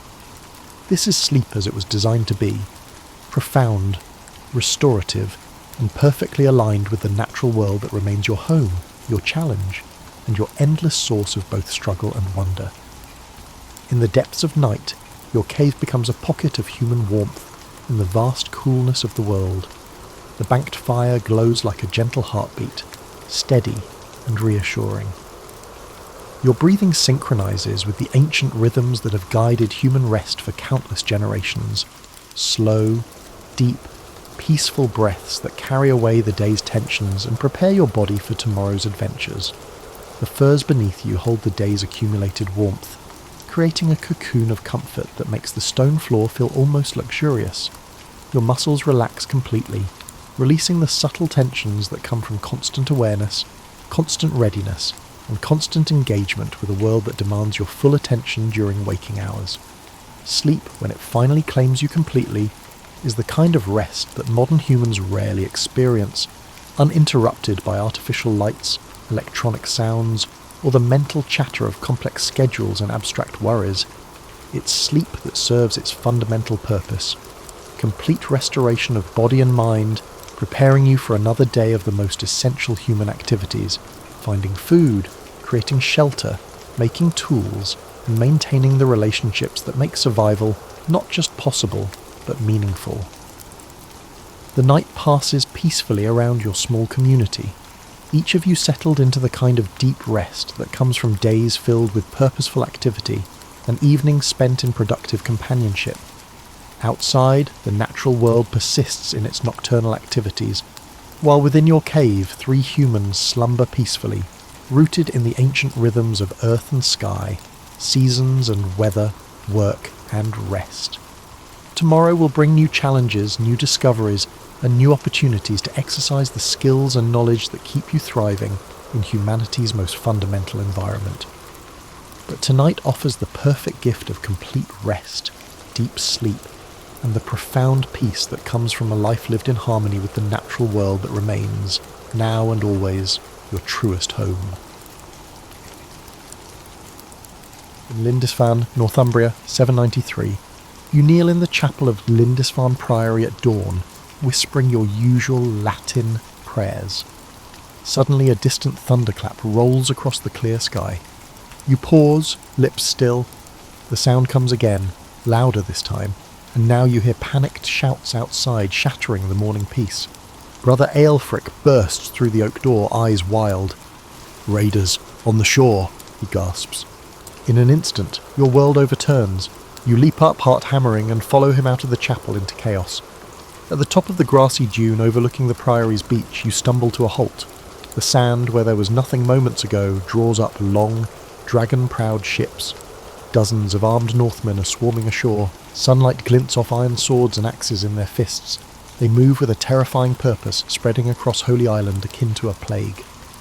A chill of unreality washes over you.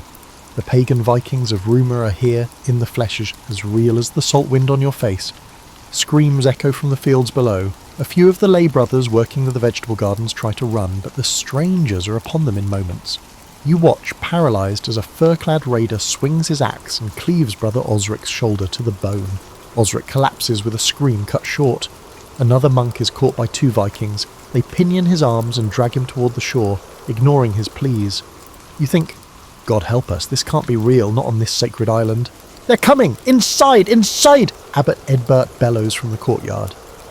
At last your legs unlock. You tear down the slope toward the stone church, sand slipping under your feet. Monks in woolen habits scatter in every direction, some toward the hills, others, like you, toward the only refuge you have, the stout church of St. Cuthbert. You dash through the arched doorway, and several brothers shove the heavy doors closed behind you. Dozens of you huddle in the dim sanctuary, chests heaving. Candlelight flickers over pale, terrified faces. Outside, the guttural shouts of the Vikings grow closer. The wooden doors shudder as the axe blades begin to chop through them. A moment later, the portal splinters apart. Vikings flood into God's house and pandemonium erupts. You are shoved back against a cold stone column as panic and slaughter fill the nave. One invader lunges at a monk near the entrance and splits his skull with an iron sword. Another snatches a golden chalice from the altar, spilling holy wine across the flagstones. A third Viking flips open the enormous Bible and casually rips out its illuminated pages, laughing. You cry out in wordless anguish at this desecration, but your voice is lost in the cacophony. The sacred sanctuary is transformed into a battleground. A wiry Northman with a braided beard grabs you by the robe. He reeks of sweat and seawater. You raise your hands in a feeble plea, but he just bares his teeth and throws you to the floor. Your head strikes the stone tiles and stars explode in your vision. Before you can recover, he pounces on your chest, pinning you. Cold iron presses against your throat as he draws a knife along your neck. In that frozen moment, you glimpse Abbot Eadbert lying by the altar in a pool of blood. His throat cut, his eyes staring lifelessly at the ceiling. The house of prayer is filled with cries of the dying and wails of pain. The Northman snarls something in his harsh tongue and raises his blade. You squeeze your eyes shut and babble a final prayer. Steel flashes. Your prayer dies on your lips as the blade plunges down and everything goes dark. The scene unfolds on the Seine River, on the Frankish coast in 845. You are pulling weeds in your bean field when the village church bell begins clanging furiously. It is a misty Easter morning, and that bell should be calling the faithful to Mass, not ringing in alarm. You straighten up, dirt on your hands, and see neighbours halting in their fields, heads turned toward the sound. Through the river fog a new sound rises, a deep war horn blast from downstream. Your blood runs cold. Northmen! A shout from the hill by Bernushead's goat pasture confirms it. Ships! On the river! Instantly the quiet Frankish hamlet erupts into panic. You drop your basket and sprint for your cottage, heart thudding. Your farm lies exposed on the open floodplain. There are no walls or soldiers to protect it. Rumours have whispered of Viking raids along the coast recently, but you never imagined their dragon-headed boats on your stretch of the Seine. Yet now, through the trees, you glimpse them. Long sleek ships with striped sails gliding upriver, carved beasts adorning their prows. By the time you reach your yard, chaos has overtaken the village. Families scream and scatter, snatching up children and whatever belongings they can carry. You nearly collide with your wife as she rushes out of your cottage with your two young daughters clinging to her skirts. Into the woods, you pant, grabbing the girl's hands. The only hope is to hide in the oak forest beyond the fields. Together, you sprint across the furrows toward the tree line. Your littlest daughter wails in confusion. You scoop her into your arms and push onward. Behind you rises a cacophony of terror. The war horn blares again, and now you hear the blood-chilling howl of the Viking battle cry echoing down the Seine. As you reach the first trees, a handful of your braver neighbours rush in the opposite direction, clutching rusty swords and wood axes. They are determined to protect their homes at all costs. Every instinct tells you to protect your farm, but one look at your wife's terrified face propels you deeper into the underbrush. You cannot leave them. Not now. Suddenly, a burly shape crashes through the brush ahead. A Viking scout steps into your path, grey eyes locking on you. He hefts a spear, and you shove your family behind you, raising your only weapon, a simple sickle, with trembling hands. The Northman's lips curl in a wolfish grin. He hurls his spear. You twist aside, but the iron head slashes a fiery gash across your upper arm. You cry out. Before the Viking can draw his sword, you charge at him with a desperate yell, swinging your sickle. He bats aside your feeble strike and backhands you with his free arm. The blow crashes into your jaw like a mallet. The forest tilts, you hit the ground hard, tasting blood. Dazed, you lift your head. Your wife is trying to escape with the kids, but more Northmen are coming from the trees.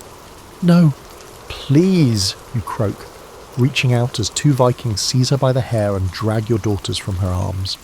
You wrench yourself up on one elbow, but a booted foot slams between your shoulder blades, crushing you to the dirt. A Norse warrior growls something above you. You catch only the word for slave. Rough hands yank your arms behind you and bind your wrists with coarse rope. Your village is tearing itself apart all around you. Smoke rises be. Your wife is trying to escape with the kids, but more Northmen are coming from the trees. Down. A few moments later, a Viking herds you and a dozen other captives toward the river. A Viking yanks you along by a rope around your neck. Your wife and children are nowhere in sight. Taken, dead, who knows? Hot tears of pain and rage blur your vision, but a powerful yank on the tether forces you onward. On the bank, the Northmen are already loading prisoners and plunder onto their boats. 3 other sobbing villagers shove you aboard and chain you by the ankle. As the oars begin to pull and the Frankish shore recedes, you collapse against the hull. Everything you ever loved is gone. The Vikings did not just raid your farm, they have destroyed your life. You close your eyes, trembling with silent grief.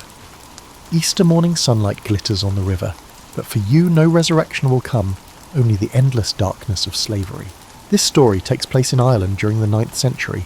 You stand atop the wooden rampart of your husband's dune fort, and watch in dread as dark sails dot the morning horizon. The mid-morning sun glints off the waves, revealing 3 Viking longships heading up the coast toward your lands. A messenger had arrived at dawn with dire news. The Northmen sacked a monastery down a river at Clonfer, and their ships were spotted in your kingdom's waters. The war horns are now echoing along the cliffs. The Vikings are coming. Below you in the courtyard, your household warriors rush to arm themselves. Men snatch spears and shields from racks, shouting to each other and offering quick prayers to God. You clutch the wooden railing, knuckles white. Your husband, Lord Eöl, is in the yard pulling on his helmet. He catches your eye for a brief moment and tries to muster a reassuring smile, but you both know what these invaders do. You have heard tales of their cruelty. Last winter, refugees from the north told of nuns violated and monks slaughtered when the Northmen attacked Armagh's sacred sites. Lord Eöl barks orders, and 24 mounted warriors gallop out through the gate to confront the enemy on the beach. The remaining defenders stay to man the fort's palisade. You send up a silent prayer for your husband and kinsmen as their war cries fade toward the surf. Minutes later, distant screams and the clash of metal carry on the sea breeze. You pace along the rampart, heart in your throat. The sounds of battle die out, and for a moment there is eerie silence. Suddenly, a lone figure, one of your warriors, comes sprinting over the sandy ridge toward the fort. His tunic is soaked in blood. "Close the gate!" he shrieks, eyes bulging with panic. Behind him, a mob of Vikings appears, pursuing like wolves on the hunt. The fort's captain curses and orders the gates barred, but even as your men shove the oak portal, the first Northman rams into it from outside. A desperate struggle ensues at the sallyport. Spears thrust through the gap, axes hacking. The defender's courage falters when a massive Viking forces the gate ajar and cuts down a guard in a single stroke. Within seconds, the enemy swarm inside. Screams fill the yard. You stumble back from the rampart as chaos engulfs the fort. The surviving guards and servants, horribly outnumbered, throw down their weapons or try to flee. A hulking Viking with an iron helmet and braided blonde beard strides past the bodies toward the keep. He kicks open the doors of your hall. You are still on the steps when he spots you. His hard eyes flick over your silk dress and the gold brooch at your shoulder, marking you as a noble woman.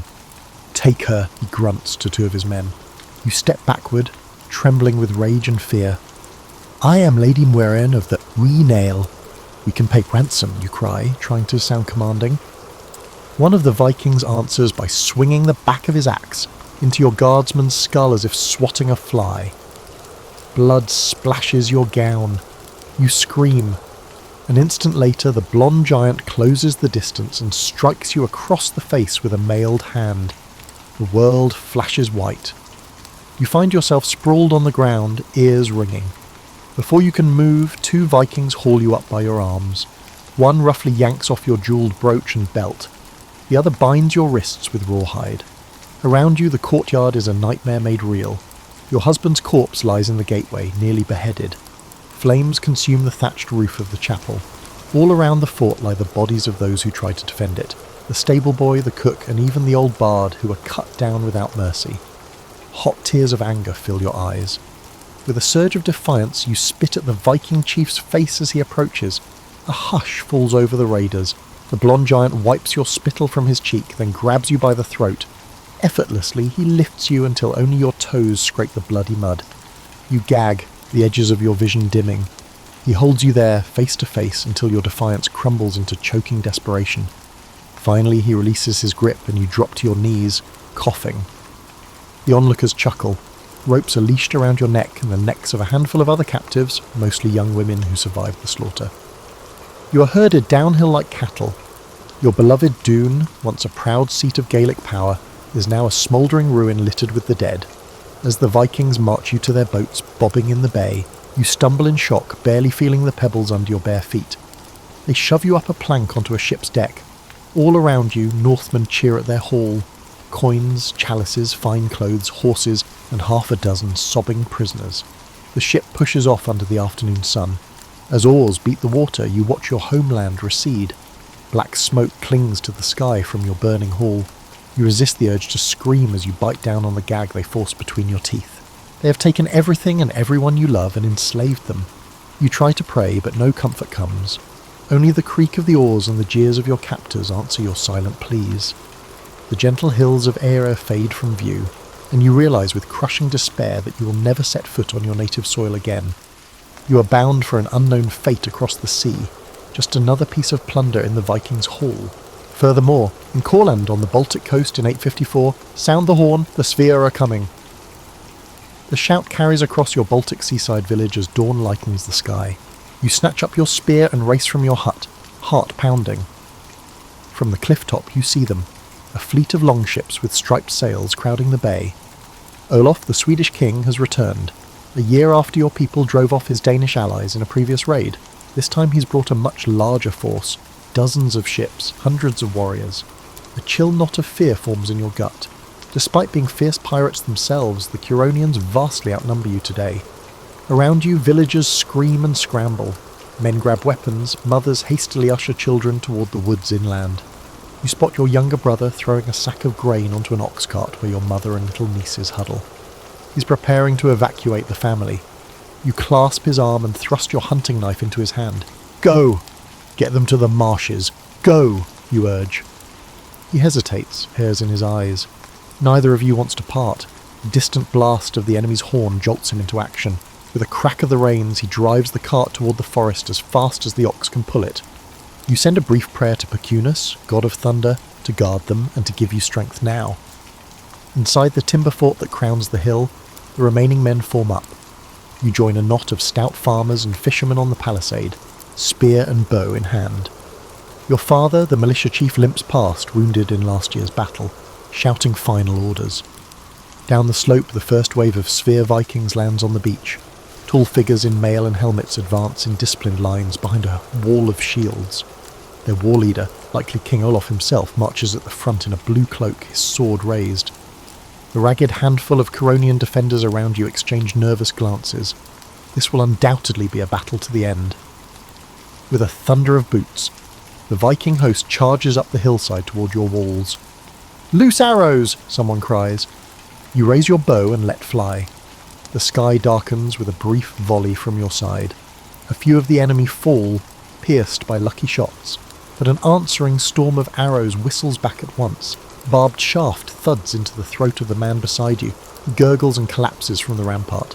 A slingstone smashes into your wooden shield with the sound of a crack nearly knocks the object from your grip. Before you can blink, the sphere are at the ditch, hurling grappling hooks and axes. The palisade shudders as dozens of blades chop and pry at the logs. "They've breached the gate! Fall back!" comes a scream from your right. You spin to see the main gate hanging in splinters and Vikings pouring through the gap. Your father hurls a spear into an onrushing raider, but a Nordic axe hacks into his side and he goes down with a cry. Rage and panic surge through you. You've lost control of the walls. "Back to there! Keep!" you bellow, helping your wounded father to his feet. A handful of you retreat from the rampart, sprinting toward the old stone storehouse at the fort's centre, the closest thing to shelter remaining. The Swedes flood into the courtyard unopposed. You half drag, half carry your father toward the storehouse doorway.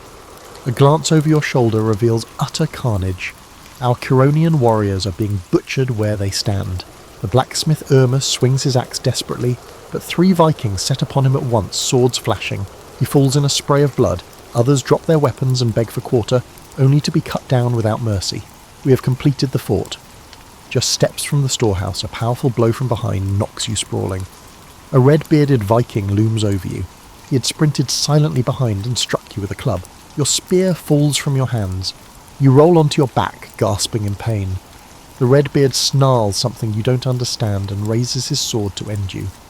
Behind him, through the haze of smoke and dust, you see a knot of Viking warriors forcing the last few captives, including a wounded, sobbing boy, to their knees at sword point. You know it's over for your village. The Viking's blade pauses in the air as he notices your fierce, unyielding glare. For an instant you see uncertainty in his eyes. Perhaps he expected pleading. Summoning your last strength, you spit a curse at him in your native tongue. The Redbeard's face hardens. With a swift, brutal stroke, his sword falls. Searing pain cleaves your skull. The world bursts into blinding light and agony, and then immediately fades to black. As your lifeblood seeps into the soil of your homeland, the last feeling you experience is a grim sense of satisfaction. You did not beg. The Northmen may have razed your village and enslaved your kin, but you would sooner die than live under their boot, and so you have. You crouch behind a stack of furs in the riverside market stall near Novgorod, Eastern Europe in 860, heart hammering against your ribs. Outside, by the wharf on the Volkhov River, frustrated voices erupt into screams. The Varangian Rus have come to Novgorod's trade post again, and this time they aren't leaving peacefully. Your people have been paying tribute in the form of goods and silver to these Rus Vikings for years, and it was never enough. Today their chieftain arrived with dozens of warriors and demanded double the usual tribute. You watched from a distance as the elders humbly offered furs, honey, and a chest of silver coins, hoping to appease the Northmen. The Varangian leader only sneered. He even demanded 50 young men as slaves. At that, the pretense of negotiation shattered. An axe lodged in the skull of one brash merchant, who immediately shouted in protest. An uproar ensued. Now the air is filled with panicked shouts and the clash of steel. From your hiding spot, you peek out. A flaxen-haired Viking smashes a pottery stall with his shield, sending shards flying and the potter scurrying. Across the way, another Norseman overturns a wagon of grain, laughing as it spills. Your precious wares, fine winter furs and carved walrus ivory, are likely lost to pillage, but that is the least of your worries. You grip a long skinning knife, the only weapon at hand. It's almost useless against fully armed raiders, but you refuse to surrender without a fight. A spear suddenly flies overhead and impales a fleeing neighbour just beyond your stall. The man collapses with a gurgling scream. You bite your fist to stifle a whimper. "Round up the rest!" a Varangian warrior barks in his tongue. You understand a little of it. 2 merchants sprint past your shelter, making a break for the tree line, but they don't get far. One is skewered by a thrown spear, the other is run down by a red-bearded Rus who slams him to the ground and clubs him senseless with the butt of an axe. Your mind races. Perhaps you can slip away along the riverbank amid the chaos, if only you can reach your boat. Gathering your courage, you clutch your knife and prepare to bolt. You rise, and a pair of iron hands seize you from behind. Ha! Hiding like a rat. A hulking Varangian in a wolfskin cloak hauls you out into the open by your tunic. You slash desperately with your knife, but he catches your wrist with contemptuous ease and twists until the blade drops from your numb fingers. "Let go of me!" you snarl in Slavonic, kicking at his shin. In response, the Viking drives his knee into your stomach. All air rushes from your lungs. You double over, gagging. Rough laughter rings out. The wolf-cloaked warrior forces you to your knees. Another Northman strides over with a length of rope. Working efficiently, they bind your wrists behind you and loop another cord around your neck. You dimly realise that they are also tying up other survivors, including a few young women and 2 wounded elders elsewhere in the market. They will soon herd you and a line of captives toward the longships that are waiting. A rope around your neck links you to the prisoner ahead. Your cheeks burn with humiliation and fury. But when a Varangian jerks hard on the tether, you stumble forward without resistance. Your town headman, an old friend of your father's, sobs pitifully as he's dragged along beside you. He begs the Vikings in broken Norse to spare his family. The chieftain ignores him, casually wiping blood from his sword. At the riverbank, the Northmen shove you and the others onto their boats amid piles of plunder. The Northmen force you to sit on the deck, tying your wrists and neck to a ring by the mast. Within minutes, the oarsmen push off and the current carries you away from the smoking ruins of your marketplace.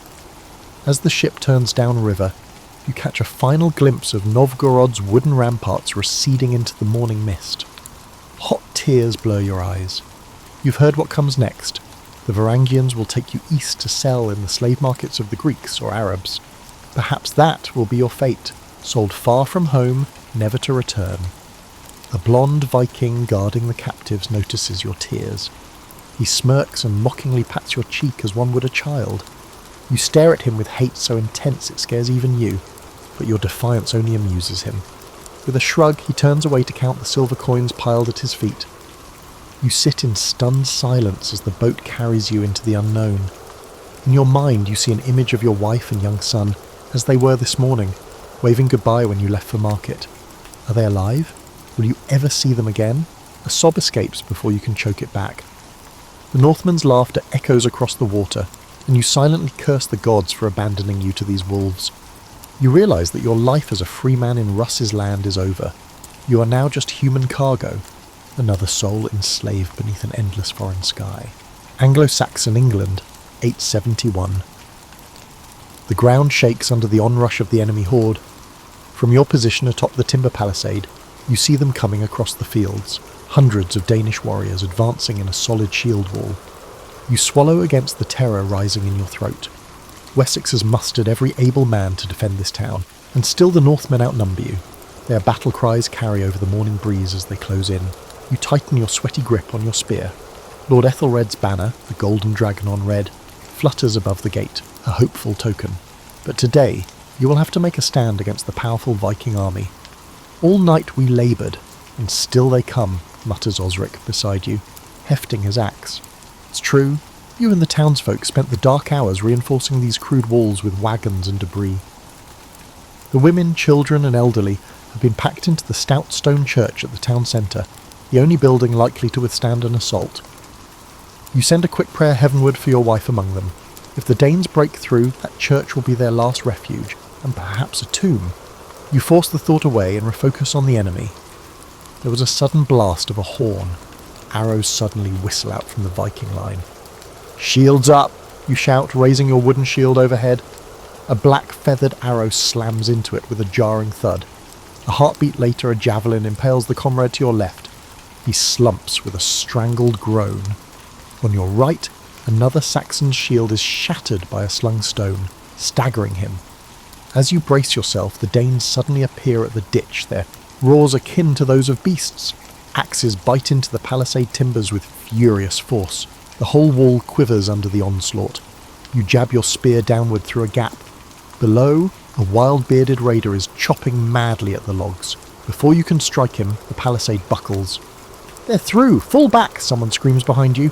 You whirl. The main gate has been smashed open. The Vikings inundate the town with a torrent of steel and rage. "Retreat to the church!" comes the order. You fly down the ladder, along with the few still living defenders, and sprint toward the stone church at the centre of town. Around you, all is bedlam. Panicked villagers clog the muddy street fleeing for their lives. A woman carrying a baby runs right into a Danish axeman emerging from an alley. His blade flashes, and she drops in a spray of blood, the infant wailing beside her corpse. Flames crackle. One of the thatched roofs is ablaze, pouring smoke into the morning sky. Gasping, you reach the churchyard just as the last survivors shove their way inside. In! In! You shout, practically throwing a wounded old bowman through the door. The heavy oak doors boom shut a second later. Dim, dusty candlelight illuminates the packed sanctuary. Terrified faces of women and children. A few bloodied men from the wall, all huddled together. The stout doors shudder under blows from outside. You plant your feet among a half-dozen others, forming a ragged line at the entrance. You grip your spear with both hands. There is nowhere else to run. With a splintering crack, the church doors explode inward. A massive, fur-cloaked Dane barges through, shield first. You and two others thrust your spears. One pierces his thigh. The Viking roars in pain as he falls, but more push into the breach, dark shapes flooding the sacred space. Northman lunges at you, swinging a sword. You parry with your spear's haft, but the force shears it in two. He raises his weapon for a killing blow when Osric, your neighbour, tackles him from the side. They crash to the floor, grappling. You seize the jagged broken end of your spear and stab it into another Viking's belly as he rushes past. The invader collapses, shrieking. All around the church, brutal close-quarters combat rages. Pew benches overturn, screams and the clash of steel echo against stone walls. A Viking axe cleaves into old Father Wilfred, who was clutching a processional cross, who drops without a sound. Near the altar, two Danes corner a cluster of cowering children. You see one raise his sword and a small boy crumples, blood spreading across the flagstones. The scene is hellish. A wild slash catches you across the side. White-hot pain sears your ribs. You cry out and fall against the altar, blood soaking your torn tunic. The big Dane with the fur cloak looms over you now, recovered from the earlier spear wound and bent on revenge. He lifts his two-handed sword, eyes alight with triumph. You know you are about to die. Summoning one last surge of strength, you lock eyes with him and snarl, ungodly heathen, as defiantly as your trembling voice allows. The Dane hesitates, momentarily surprised by your boldness. That's when a thrown axe whirls out of the smoky air and buries itself in his back. The Viking's eyes bulge, he topples forward and crashes at your feet. Through swimming vision, you perceive Lord Alfred's red dragon banner suddenly amidst the melee. Saxon warriors pour into the church through the shattered doorway, yelling war cries of Wessex. Reinforcements. By some miracle, they arrived in time. The remaining Vikings, caught by surprise, falter and then break under the fresh assault. "Drive them out!" a familiar voice, your cousin Cuthbert's, bellows over the din. Within moments, the Northmen are fleeing back the way they came, cut down as they scramble through the doors. It's over. We have defeated them. You slump against the altar, vision blurred with tears of relief and pain. Despite all the odds, you have managed to survive this terrifying dawn. Alive, you slide down to sit on the blood-slick floor. All around are mingled sobs of joy and mourning. Victory at dreadful cost. Cuthbert rushes to your side and presses a cloth to your bleeding wound. "Hold on, cousin," he urges. You manage a faint surmile. Outside, the Viking war horn sounds a retreat. Alfred's men shout in triumph atop the battered walls. Your town still stands. Despite being battered, burned, and littered with the dead, your town remains unconquered. As Cuthbert helps you to your feet, you gaze over the carnage inside the church and feel both grief and gratitude. The Danes will return, you know they will, and more blood will be shed. But not today. Today, by the grace of God, you have witnessed the impossible. The enormous Viking army in flight. You have survived a Viking raid, scarred, exhausted, half in shock, but alive. The final scenario in the aftermath, Enslaved, takes place in the 9th century. You awaken before dawn to the tug of the iron collar around your neck. You begin yet another day in servitude.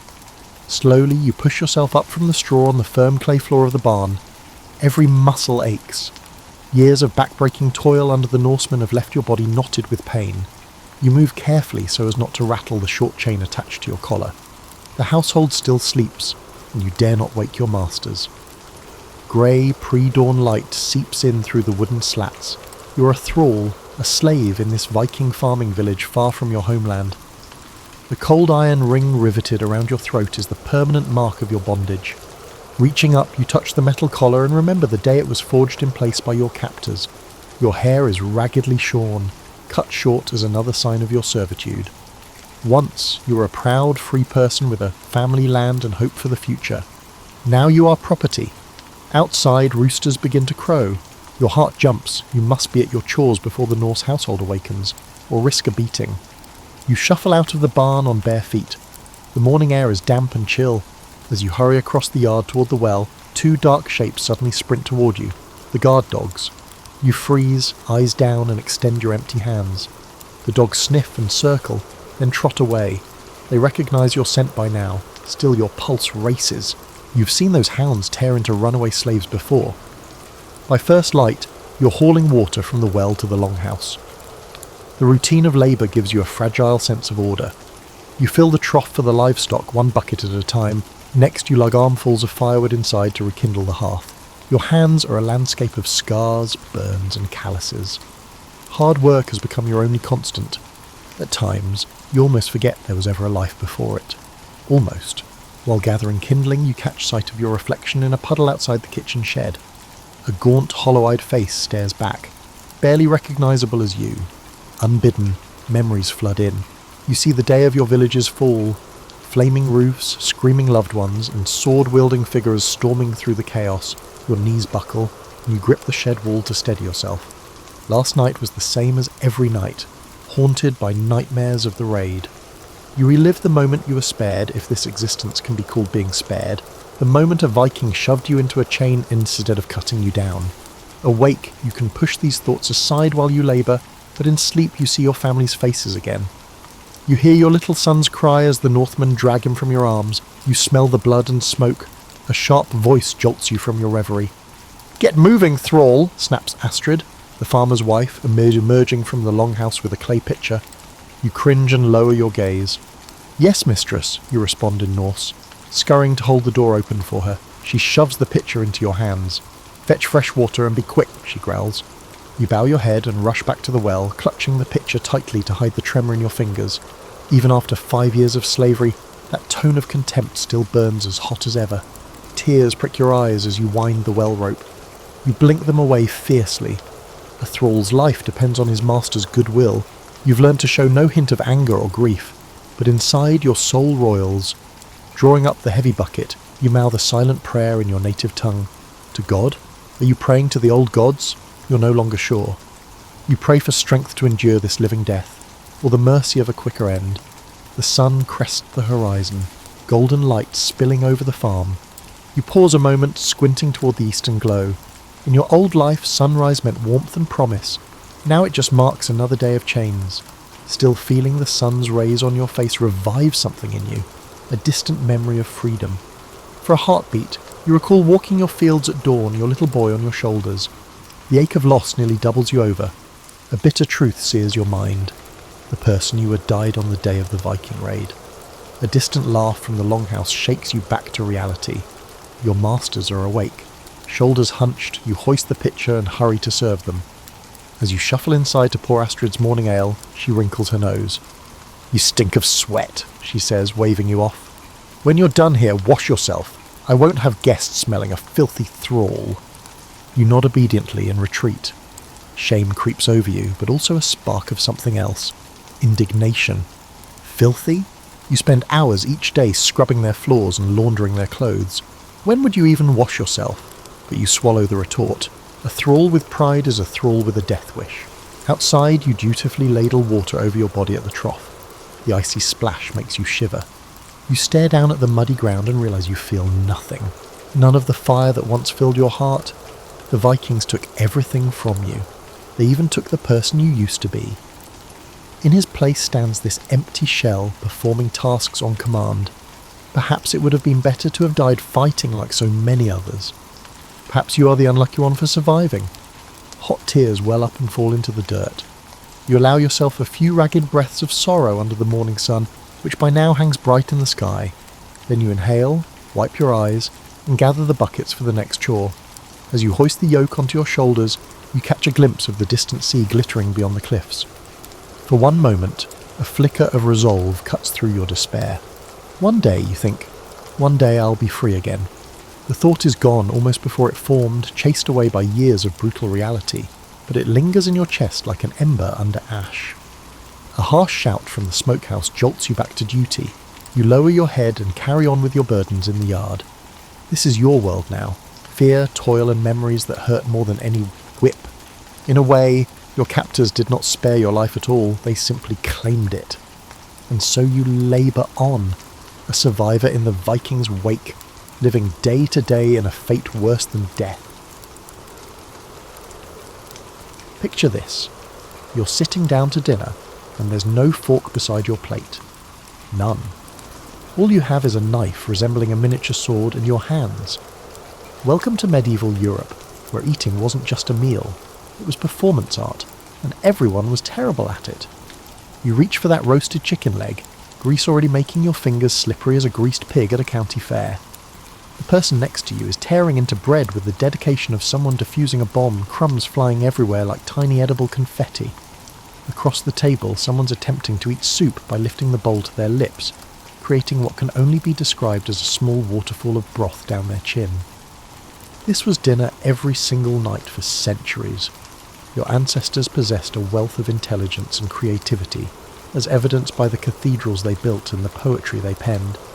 But somehow, the simple concept of stabbing food with small metal tines and bringing it gracefully to your mouth, that brilliant innovation was still centuries away. The knife had been around forever, practically since humans figured out how to bang rocks together.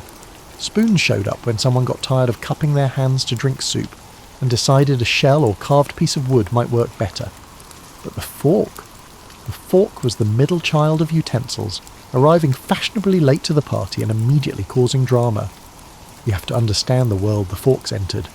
This century was a time when people thought bathing too frequently was dangerous to your health, when bloodletting was considered sound medical practice, and when everyone was convinced the Earth was the centre of the universe. Into this world of questionable decision-making came a utensil that would eventually revolutionise not just how we eat, but how we consider civilization itself. The thing is, eating with your hands wasn't just accepted, it was the sophisticated way to do everything. There were rules, elaborate etiquette guides that read like instruction manuals for diffusing explosives. You used 3 fingers of your right hand, never your left. You wiped your hands on the communal napkin, not your clothes. You didn't reach across the table like you were performing yoga. These weren't suggestions. They were the difference between being invited back to dinner and being labelled a social outcast. Imagine trying to eat spaghetti this way. Actually, don't imagine it. It's too painful. People managed somehow, but meals took forever, and everyone went to bed with food under their fingernails and gravy stains on their sleeves that would make a modern parent have a nervous breakdown. The wealthy had it slightly better. They could afford more elaborate knives, sometimes with decorative handles that cost more than most people's houses. They had servants whose job was essentially professional food cutting, standing by to slice things into manageable pieces. But even the richest person in medieval Europe looked like a toddler at dinner time compared to how we eat now. The mess was truly overwhelming. Dining halls in castles needed to be cleaned after every meal like someone had hosted a food fight convention. Dogs wandered freely under tables, which sounds charming until you realise they were basically living vacuum cleaners, cleaning up the constant shower of dropped food. Table manners included instructions on how to throw bones over your shoulder properly, because apparently there was a right way and a wrong way to discard chicken remains. This was the world desperately waiting for the fork, even though nobody knew they were waiting for it. Like being thirsty in a desert and not knowing water exists, medieval diners struggled through meal after meal, never imagining there might be a better way. They adapted, they managed, and they developed impressive hand-eye coordination, but they never quite conquered the simple act of eating gracefully. Little did they know, far away in the Byzantine Empire, a revolution was quietly brewing. This revolution did not involve armies or politics. Instead, it was something far more dangerous to the established order, a utensil that would make everyone realise just how barbaric their dinner habits had become. Now let's travel back to 1004 AD, to a world where Constantinople glittered like a jewel, and the Byzantine Empire was the height of sophistication. This is where our story takes a fascinating turn, because the fork didn't just appear out of nowhere. It arrived with all the drama of a soap opera, complete with a scandalous princess, and enough cultural shock to power a small city. Meet Theophanu Sklena, a Byzantine princess who was about to become the most controversial dinner guest in European history. She was preparing to marry Domenico Selvo, the Doge of Venice, in what was essentially a medieval power couple merger. But hidden in her trousseau, among the silks and jewels that would make a modern bride weep with envy, was something far more revolutionary than any crown or necklace. She had forks, actual, honest-to-goodness, two-pronged golden forks. You have to understand that this situation is not comparable to packing an extra phone charger for a trip. In Byzantine culture, using small elegant forks was as normal as using chopsticks in China or saying "eh" in Canada. They'd been doing it for generations, having picked up the habit from various cultural exchanges with the Middle East, where similar utensils had been around even longer. To Theophanu, forks were just civilized. It's akin to putting on shoes or refraining from eating with your feet. But when she arrived in Venice and delicately lifted food to her mouth using these mysterious pronged implements, the reaction was immediate and intense. Picture the silence that falls over a room when someone commits a major social blunder, except this silence had the weight of religious horror behind it. The Venetian nobles watched in fascination and growing alarm as this foreign princess never once touched her food with her hands. She speared pieces of meat with surgical precision, twirled pasta like she was conducting a tiny orchestra, and somehow managed to eat an entire meal without getting a single drop of sauce on her elaborate sleeves. It was like watching magic, although this magic was also deeply unsettling. The local clergy had what can only be described as a collective nervous breakdown. Here was this woman, using what looked suspiciously like tiny pitchforks, the very symbol of the devil himself, to eat food that God had clearly intended to be touched by human hands. Father Giovanni, the local bishop who'd probably never seen anything more controversial than someone taking an extra communion wafer, declared that these diabolic instruments were an affront to divine will. But here's where it gets intriguing. Some people were secretly impressed. You could see it in their eyes, the way they watched Theophanu eat with the kind of fascination usually reserved for watching a master craftsman at work. She never dropped food, never got her hands dirty, and never had to excuse herself to wash up between courses. While everyone else remained engrossed in the chaotic present, she was living in the future. The Italian nobles encountered a dilemma. On one hand, their religious leaders were basically calling forks the devil's cutlery. On the other hand, watching someone eat with such grace and efficiency was like seeing a glimpse of what human civilization could become. It was the medieval equivalent of watching someone use a smartphone when you're still trying to figure out how to work a rotary telephone. Theophanu, for her part, seemed genuinely puzzled by the fuss. In her letters back to Constantinople, yes, she wrote about this because apparently folk drama was worth documenting, she described the Venetian dining customs with the kind of diplomatic tact that barely concealed her horror. She wrote about grown men wrestling with meat like they were in hand-to-hand combat, about elaborate hand-washing ceremonies that took longer than the actual eating, and about the constant rain of food particles that made every meal feel like dining in a gentle hailstorm. The cultural clash was so intense that when Theophanu died just 2 years later, possibly from plague, the local religious authorities declared it divine punishment for her unnatural eating habits. The forks were quietly packed away, treated like cursed objects that had brought doom to their user. But you can't uninvent an idea, especially one as useful as the fork. Those few Venetian nobles who had watched Theophanu eat didn't forget what they'd seen. They tucked that memory away, like a secret recipe or a hidden treasure map, waiting for the right moment to bring it back to light. The seed was planted. In the very heart of medieval Europe, a handful of people now knew there was a better way to eat. They'd seen the future of dining, and it had two prongs and the power to change everything.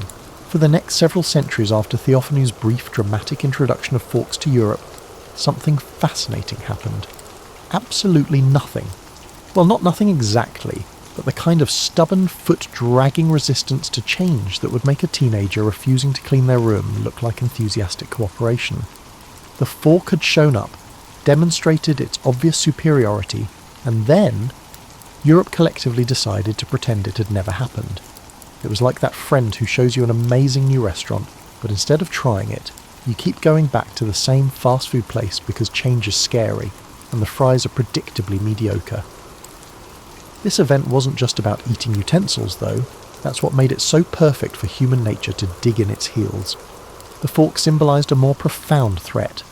The notion that the traditional methods may not always be optimal, and if people started questioning how they ate, who knew what else they might start questioning? The church, meanwhile, had developed a full theological position on forks that would have been hilarious if it weren't so influential. According to various religious authorities, God had given humans hands specifically for eating. Using artificial extensions, like forks, was therefore questioning divine wisdom. It was the medieval equivalent of mansplaining, except instead of explaining why you don't need help parallel parking, they were explaining why you don't need help eating soup. Some particularly creative clergy argued that the suffering involved in eating with your hands, the burns from hot food, the mess, the general difficulty, was spiritually beneficial, character building they called it. Apparently graceful dining was a path to moral corruption, because nothing says slippery slope to damnation, quite like not getting grease under your fingernails during dinner. But the real resistance came from something much more human: social embarrassment. The few people who did try to use forks discovered something modern. Early adopters know well, being the first person to use new technology makes you look either pretentious or ridiculous, and sometimes both simultaneously. Picture yourself at a medieval feast, carefully using a fork while everyone around you is diving in hands first. You're eating elegantly, efficiently and cleanly, and every single person at the table is staring at you like you've sprouted a second head. Someone inevitably makes a joke about your fancy airs, and suddenly you're the person who thinks they're too acceptable for normal eating. Nobody wants to be that person. The social pressure was enormous. Medieval society operated on conformity, akin to the intensity of a high school cafeteria, but with greater stakes and longer-lasting consequences. Stand out too much, and you weren't just unpopular. You were suspicious. Those who were suspicious often faced uncomfortable questions from authorities who were not known for their humour. Therefore the fork retreated both literally and figuratively. A few wealthy merchants might have them tucked away for private use. Some Italian nobles kept them as curiosities, conversation pieces to show sophisticated dinner guests from foreign lands. However, how did they actually function in daily life? The fork's impact on regular dining could be compared to that of a unicorn. Meanwhile, the practical problems of eating with hands continued to be, well, problematic. Medieval medicine, such as it was, recommended all sorts of elaborate hand-washing rituals to prevent disease, not understanding that maybe the solution wasn't more washing but less hand-to-food contact in the first place. They were treating the symptom while ignoring the obvious cure sitting right there in their jewellery boxes. The irony was magnificent. This civilization was capable of constructing Notre Dame, formulating intricate philosophical theories, and producing art that continues to astonish even after centuries. But suggests that they might want to try stabbing their food with a small metal implement instead of grabbing it with their fingers. Absolutely not. Too radical, too strange, too foreign. This resistance would have been mildly amusing except for one thing. It lasted for centuries. Generations of Europeans were born, lived their entire lives eating with their hands, and died without ever seriously considering that there might be a better way. The fork waited patiently in the wings like an understudy who knows they could steal the show if only someone would give them a chance. But change, as it always does, was coming. Slowly, quietly, and from the most unexpected directions, the fork was about to stage its comeback. And this time, it wouldn't be alone. By the early 1600s, something intriguing was happening in France, and for once it wasn't a revolution involving heads and baskets. Upon returning from a diplomatic mission to Italy, King Henry III found his mind completely captivated by the sights he'd seen.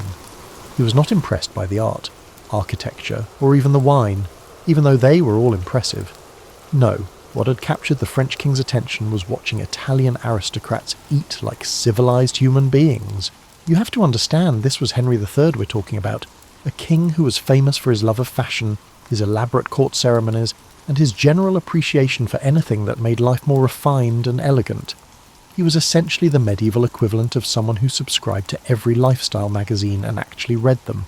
So when he saw Italian nobles using forks with the kind of graceful precision that made eating look like ballet, he experienced what can only be described as a cultural epiphany.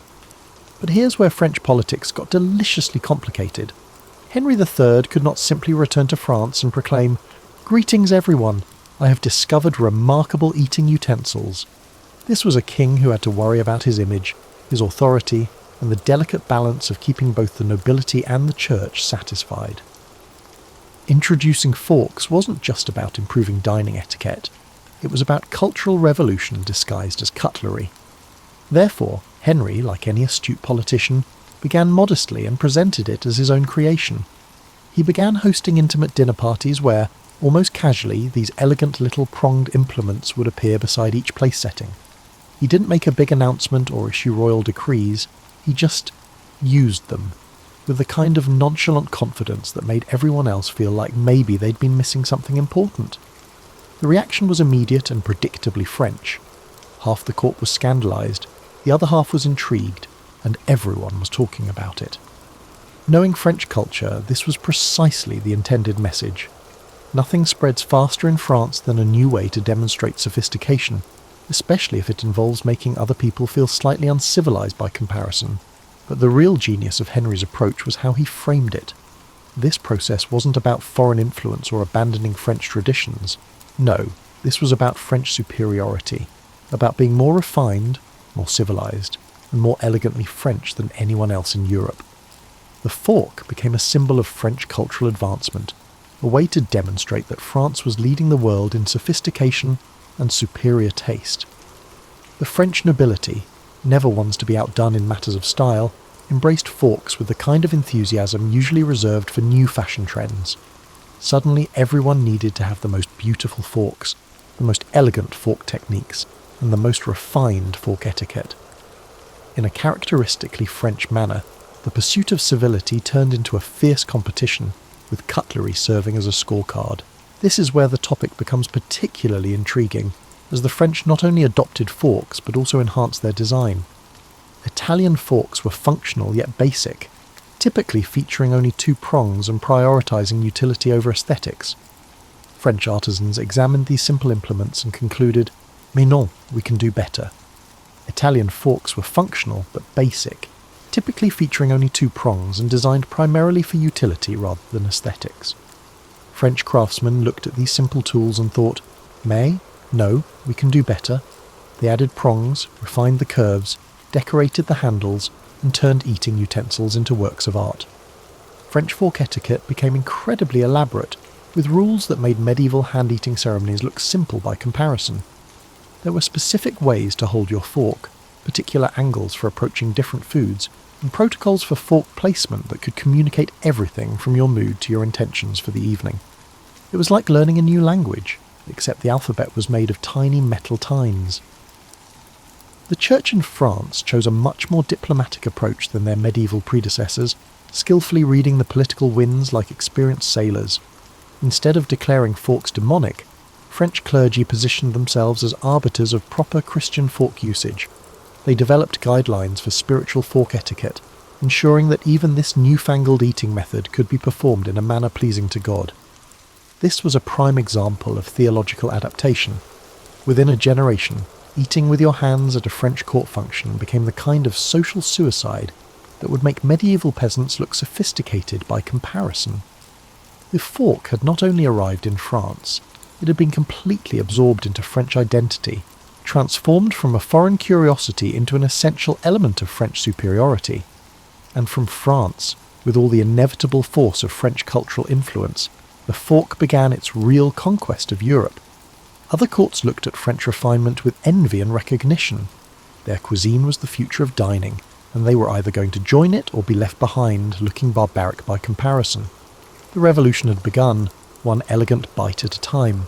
What happened next was like watching the medieval equivalent of something going viral on social media, except instead of cat videos, it was eating utensils, and instead of overnight fame, it took about 50 years to spread across Europe. But for the 1600s, the time was lightning speed for a cultural revolution. The pattern was always the same, and frankly it was beautiful to observe. A French diplomat would arrive at some European court, set up for a formal dinner, and then proceed to eat with a level of grace and sophistication that made everyone else look like they were having their first meal with opposable thumbs. The local nobility would watch in fascination as this visitor somehow managed to consume an entire feast without once touching food with their hands, dropping anything, or getting sauce on their elaborate clothing. You can imagine the conversations after these dinners. Picture groups of German princes or English lords huddled together, whispering like teenagers who'd just discovered something their parents didn't want them to know about. Did you see how he ate that roast? Those little pronged things. Where do you suppose he got them? My cousin visited Paris last year and said everyone there eats like that now. The tipping point came when European nobility realised they had a choice. Learn to use forks or look like country bumpkins every time they hosted foreign dignitaries. And if there's one thing aristocrats throughout history have hated more than paying taxes, it's looking unsophisticated in front of their peers. England, predictably, held out the longest. The English had perfected the art of being stubbornly traditional, while simultaneously claiming to be more civilised than everyone else, and they weren't about to abandon this comfortable contradiction for some French-eating fashion.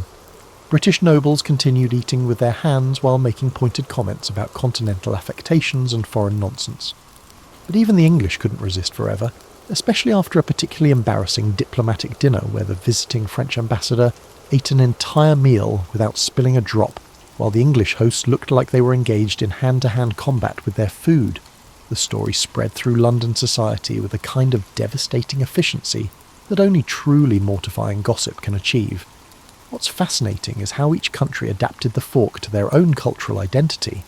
The Germans naturally made them incredibly sturdy and functional. German forks could probably double as small weapons in an emergency, and their fork etiquette emphasised efficiency and precision. The Germans emphasised efficiency and precision over nonsense and frills, ensuring their forks were functional and effective. The Spanish developed elaborate silver forks that were practically jewellery, turning meals into opportunities to display wealth and artistic taste. Spanish fork etiquette became intertwined with concepts of honour and family pride. Insult someone's fork technique, and you might find yourself facing a duel at dawn. The Italians, who'd been quietly using forks all along while the rest of Europe had their collective cultural breakdown, suddenly found themselves in the amusing position of being trendsetters by accident. Italian fork makers became the most sought-after craftsmen in Europe, exporting their knowledge to courts that were desperately trying to catch up to what Italians had been doing for centuries. But here's where the story gets intriguing. The fork didn't just change how people ate. It started changing how they thought about everything else. Experiencing the civilised pleasure of eating without getting your hands dirty leads you to notice other areas where there might be better ways to do things. European courts that adopted forks also began developing more sophisticated approaches to hygiene, fashion, architecture, and social interaction. The fork served as a catalyst for civilization, encouraging individuals to consider the possibility that the traditional methods of doing things might not be the only ones. The ripple effects were widespread. Dinner parties became more elaborate and refined, with hosts competing to demonstrate their mastery of fork etiquette. Cookbook writers began developing recipes specifically designed for fork eating, leading to more complex and delicate cuisine. Table linens became more important because nobody wanted to ruin beautiful fabric with food stains that proper fork use could prevent. Even the common people, who couldn't afford fancy silver forks, began making crude versions from wood or cheap metal. The desire to eat like civilized humans, once awakened, proved impossible to suppress. Street vendors started selling simple wooden forks alongside their food, recognizing that customers would pay extra for the privilege of eating without getting their hands messy.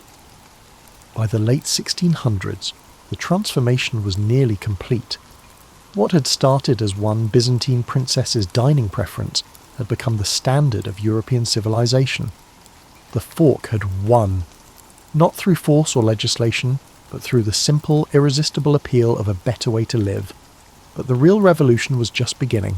The fork quietly began reshaping the entire foundation of how humans organised their lives together, and what happened next wasn't just about better table manners or cleaner hands. Think about it this way. For thousands of years, meals had been communal free-for-alls where everyone reached into shared dishes, tore food with their hands, and basically turned dinner time into a contact sport. Privacy at meals? Impossible. Personal space? What's that? Individual portions? Completely foreign concept. Everyone ate from the same dishes, shared the same serving utensils, and basically spent every meal in intimate physical contact with their fellow diners. But once you provide people individual forks, something magical happens. Suddenly everyone can have their portion, served on their own plate, eaten with their utensils. For the first time in human history, meals became personal, private experiences that happened to occur in the same room as other people. This might seem like a small change, but it was actually revolutionary. The individual fork led to individual plates, which led to individual place settings, which led to the entire concept of personal space at the dinner table. As people grew accustomed to personal space during meals, they began to crave it in other areas as well. European architecture began changing in fascinating ways. Dining rooms became more spacious, with room for individual chairs around tables designed for personal place settings, rather than communal benches around shared platters. Houses began including separate dining areas distinct from kitchens, because fork-based dining was elegant enough to deserve its own special space. The social implications were enormous. In the old days of communal eating, meals were inherently democratic. Everyone reached for the same food, everyone got messy together, and social hierarchies temporarily dissolved in the shared struggle to consume dinner without starving or embarrassing yourself. But individual place settings changed all that. Suddenly, you could demonstrate social status through your cutlery, your individual plate, and your personal napkin. The wealthy could eat differently from the poor, not just in terms of what they ate, but also how they ate it. Fork etiquette became a class marker, a way to instantly identify who belonged in polite society and who didn't. This led to something unprecedented, the rise of formal dining education.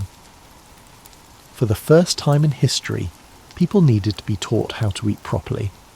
Etiquette books appeared, detailing the correct way to hold a fork, the proper angle for approaching different foods, and the appropriate fork switching techniques for various courses. Eating became a skill that required instruction, practice, and social polish.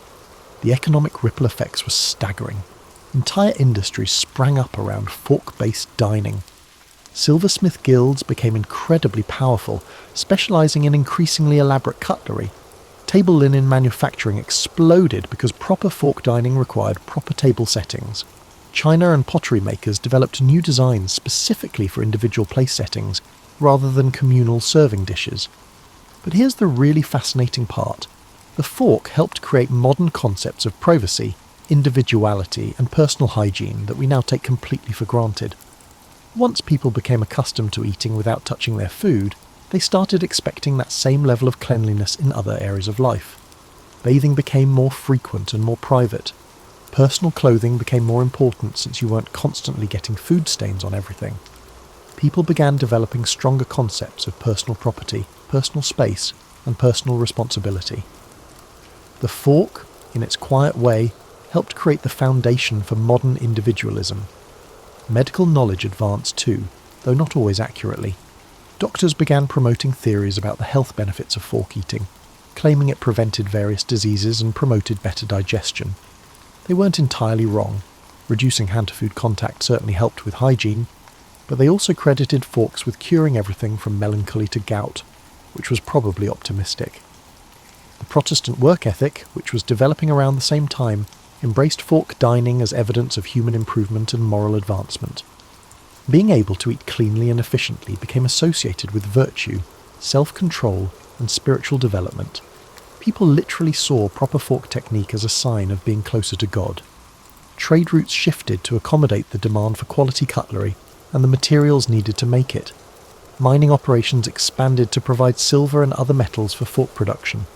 International commerce patterns changed as courts competed to import the finest cutlery from the most skilled craftsmen. This influence extended to warfare, albeit indirectly. Officers who could demonstrate proper fork etiquette were considered more suitable for diplomatic missions and interaction with foreign nobility. Military protocol began including dining etiquette as part of officer training, because how you ate determined whether you could effectively represent your country at formal functions. By 1700, the fork had quietly revolutionized European civilization in ways that went far beyond the dinner table. What had started as a simple solution to messy eating had become the foundation for modern concepts of individual dignity, personal refinement, and civilized society. And the best part, most people didn't even realize it was happening. As we settle into the final chapter of our fork story, you're probably wondering how a simple eating utensil managed to completely transform human civilization without anyone really noticing. Well, grab your favourite blanket and get comfortable, because the ending of this tale is both satisfying and surprisingly relevant to your modern life. By the early 1700s, the fork had achieved something remarkable. It had become so completely integrated into European society that people couldn't imagine life without it. Children grew up learning fork techniques alongside their alphabet, and proper fork etiquette was as essential to education as reading and writing. The transformation was so complete that Europeans began looking back at their hand-eating ancestors with the same mixture of horror and fascination that we might reserve for watching people eat soup with their feet. But the real triumph wasn't just European adoption. It was what happened when Europeans began spreading their influence around the world. Wherever European merchants, diplomats, missionaries and colonists went, they brought their forks with them, and everywhere they went, local populations were faced with the same choice their ancestors had confronted centuries earlier: adapt to this new way of eating or risk being considered uncivilized. The fork became a symbol of European sophistication and, by extension, European superiority. Such an event had some unfortunate implications for global cultural exchange, but it also demonstrated the fork's incredible power to reshape how people thought about civilization itself. Using a fork wasn't just about eating anymore, it was about joining the modern world. American colonists, naturally, took to forks with the enthusiasm of people who were already rebelling against traditional ways of doing things.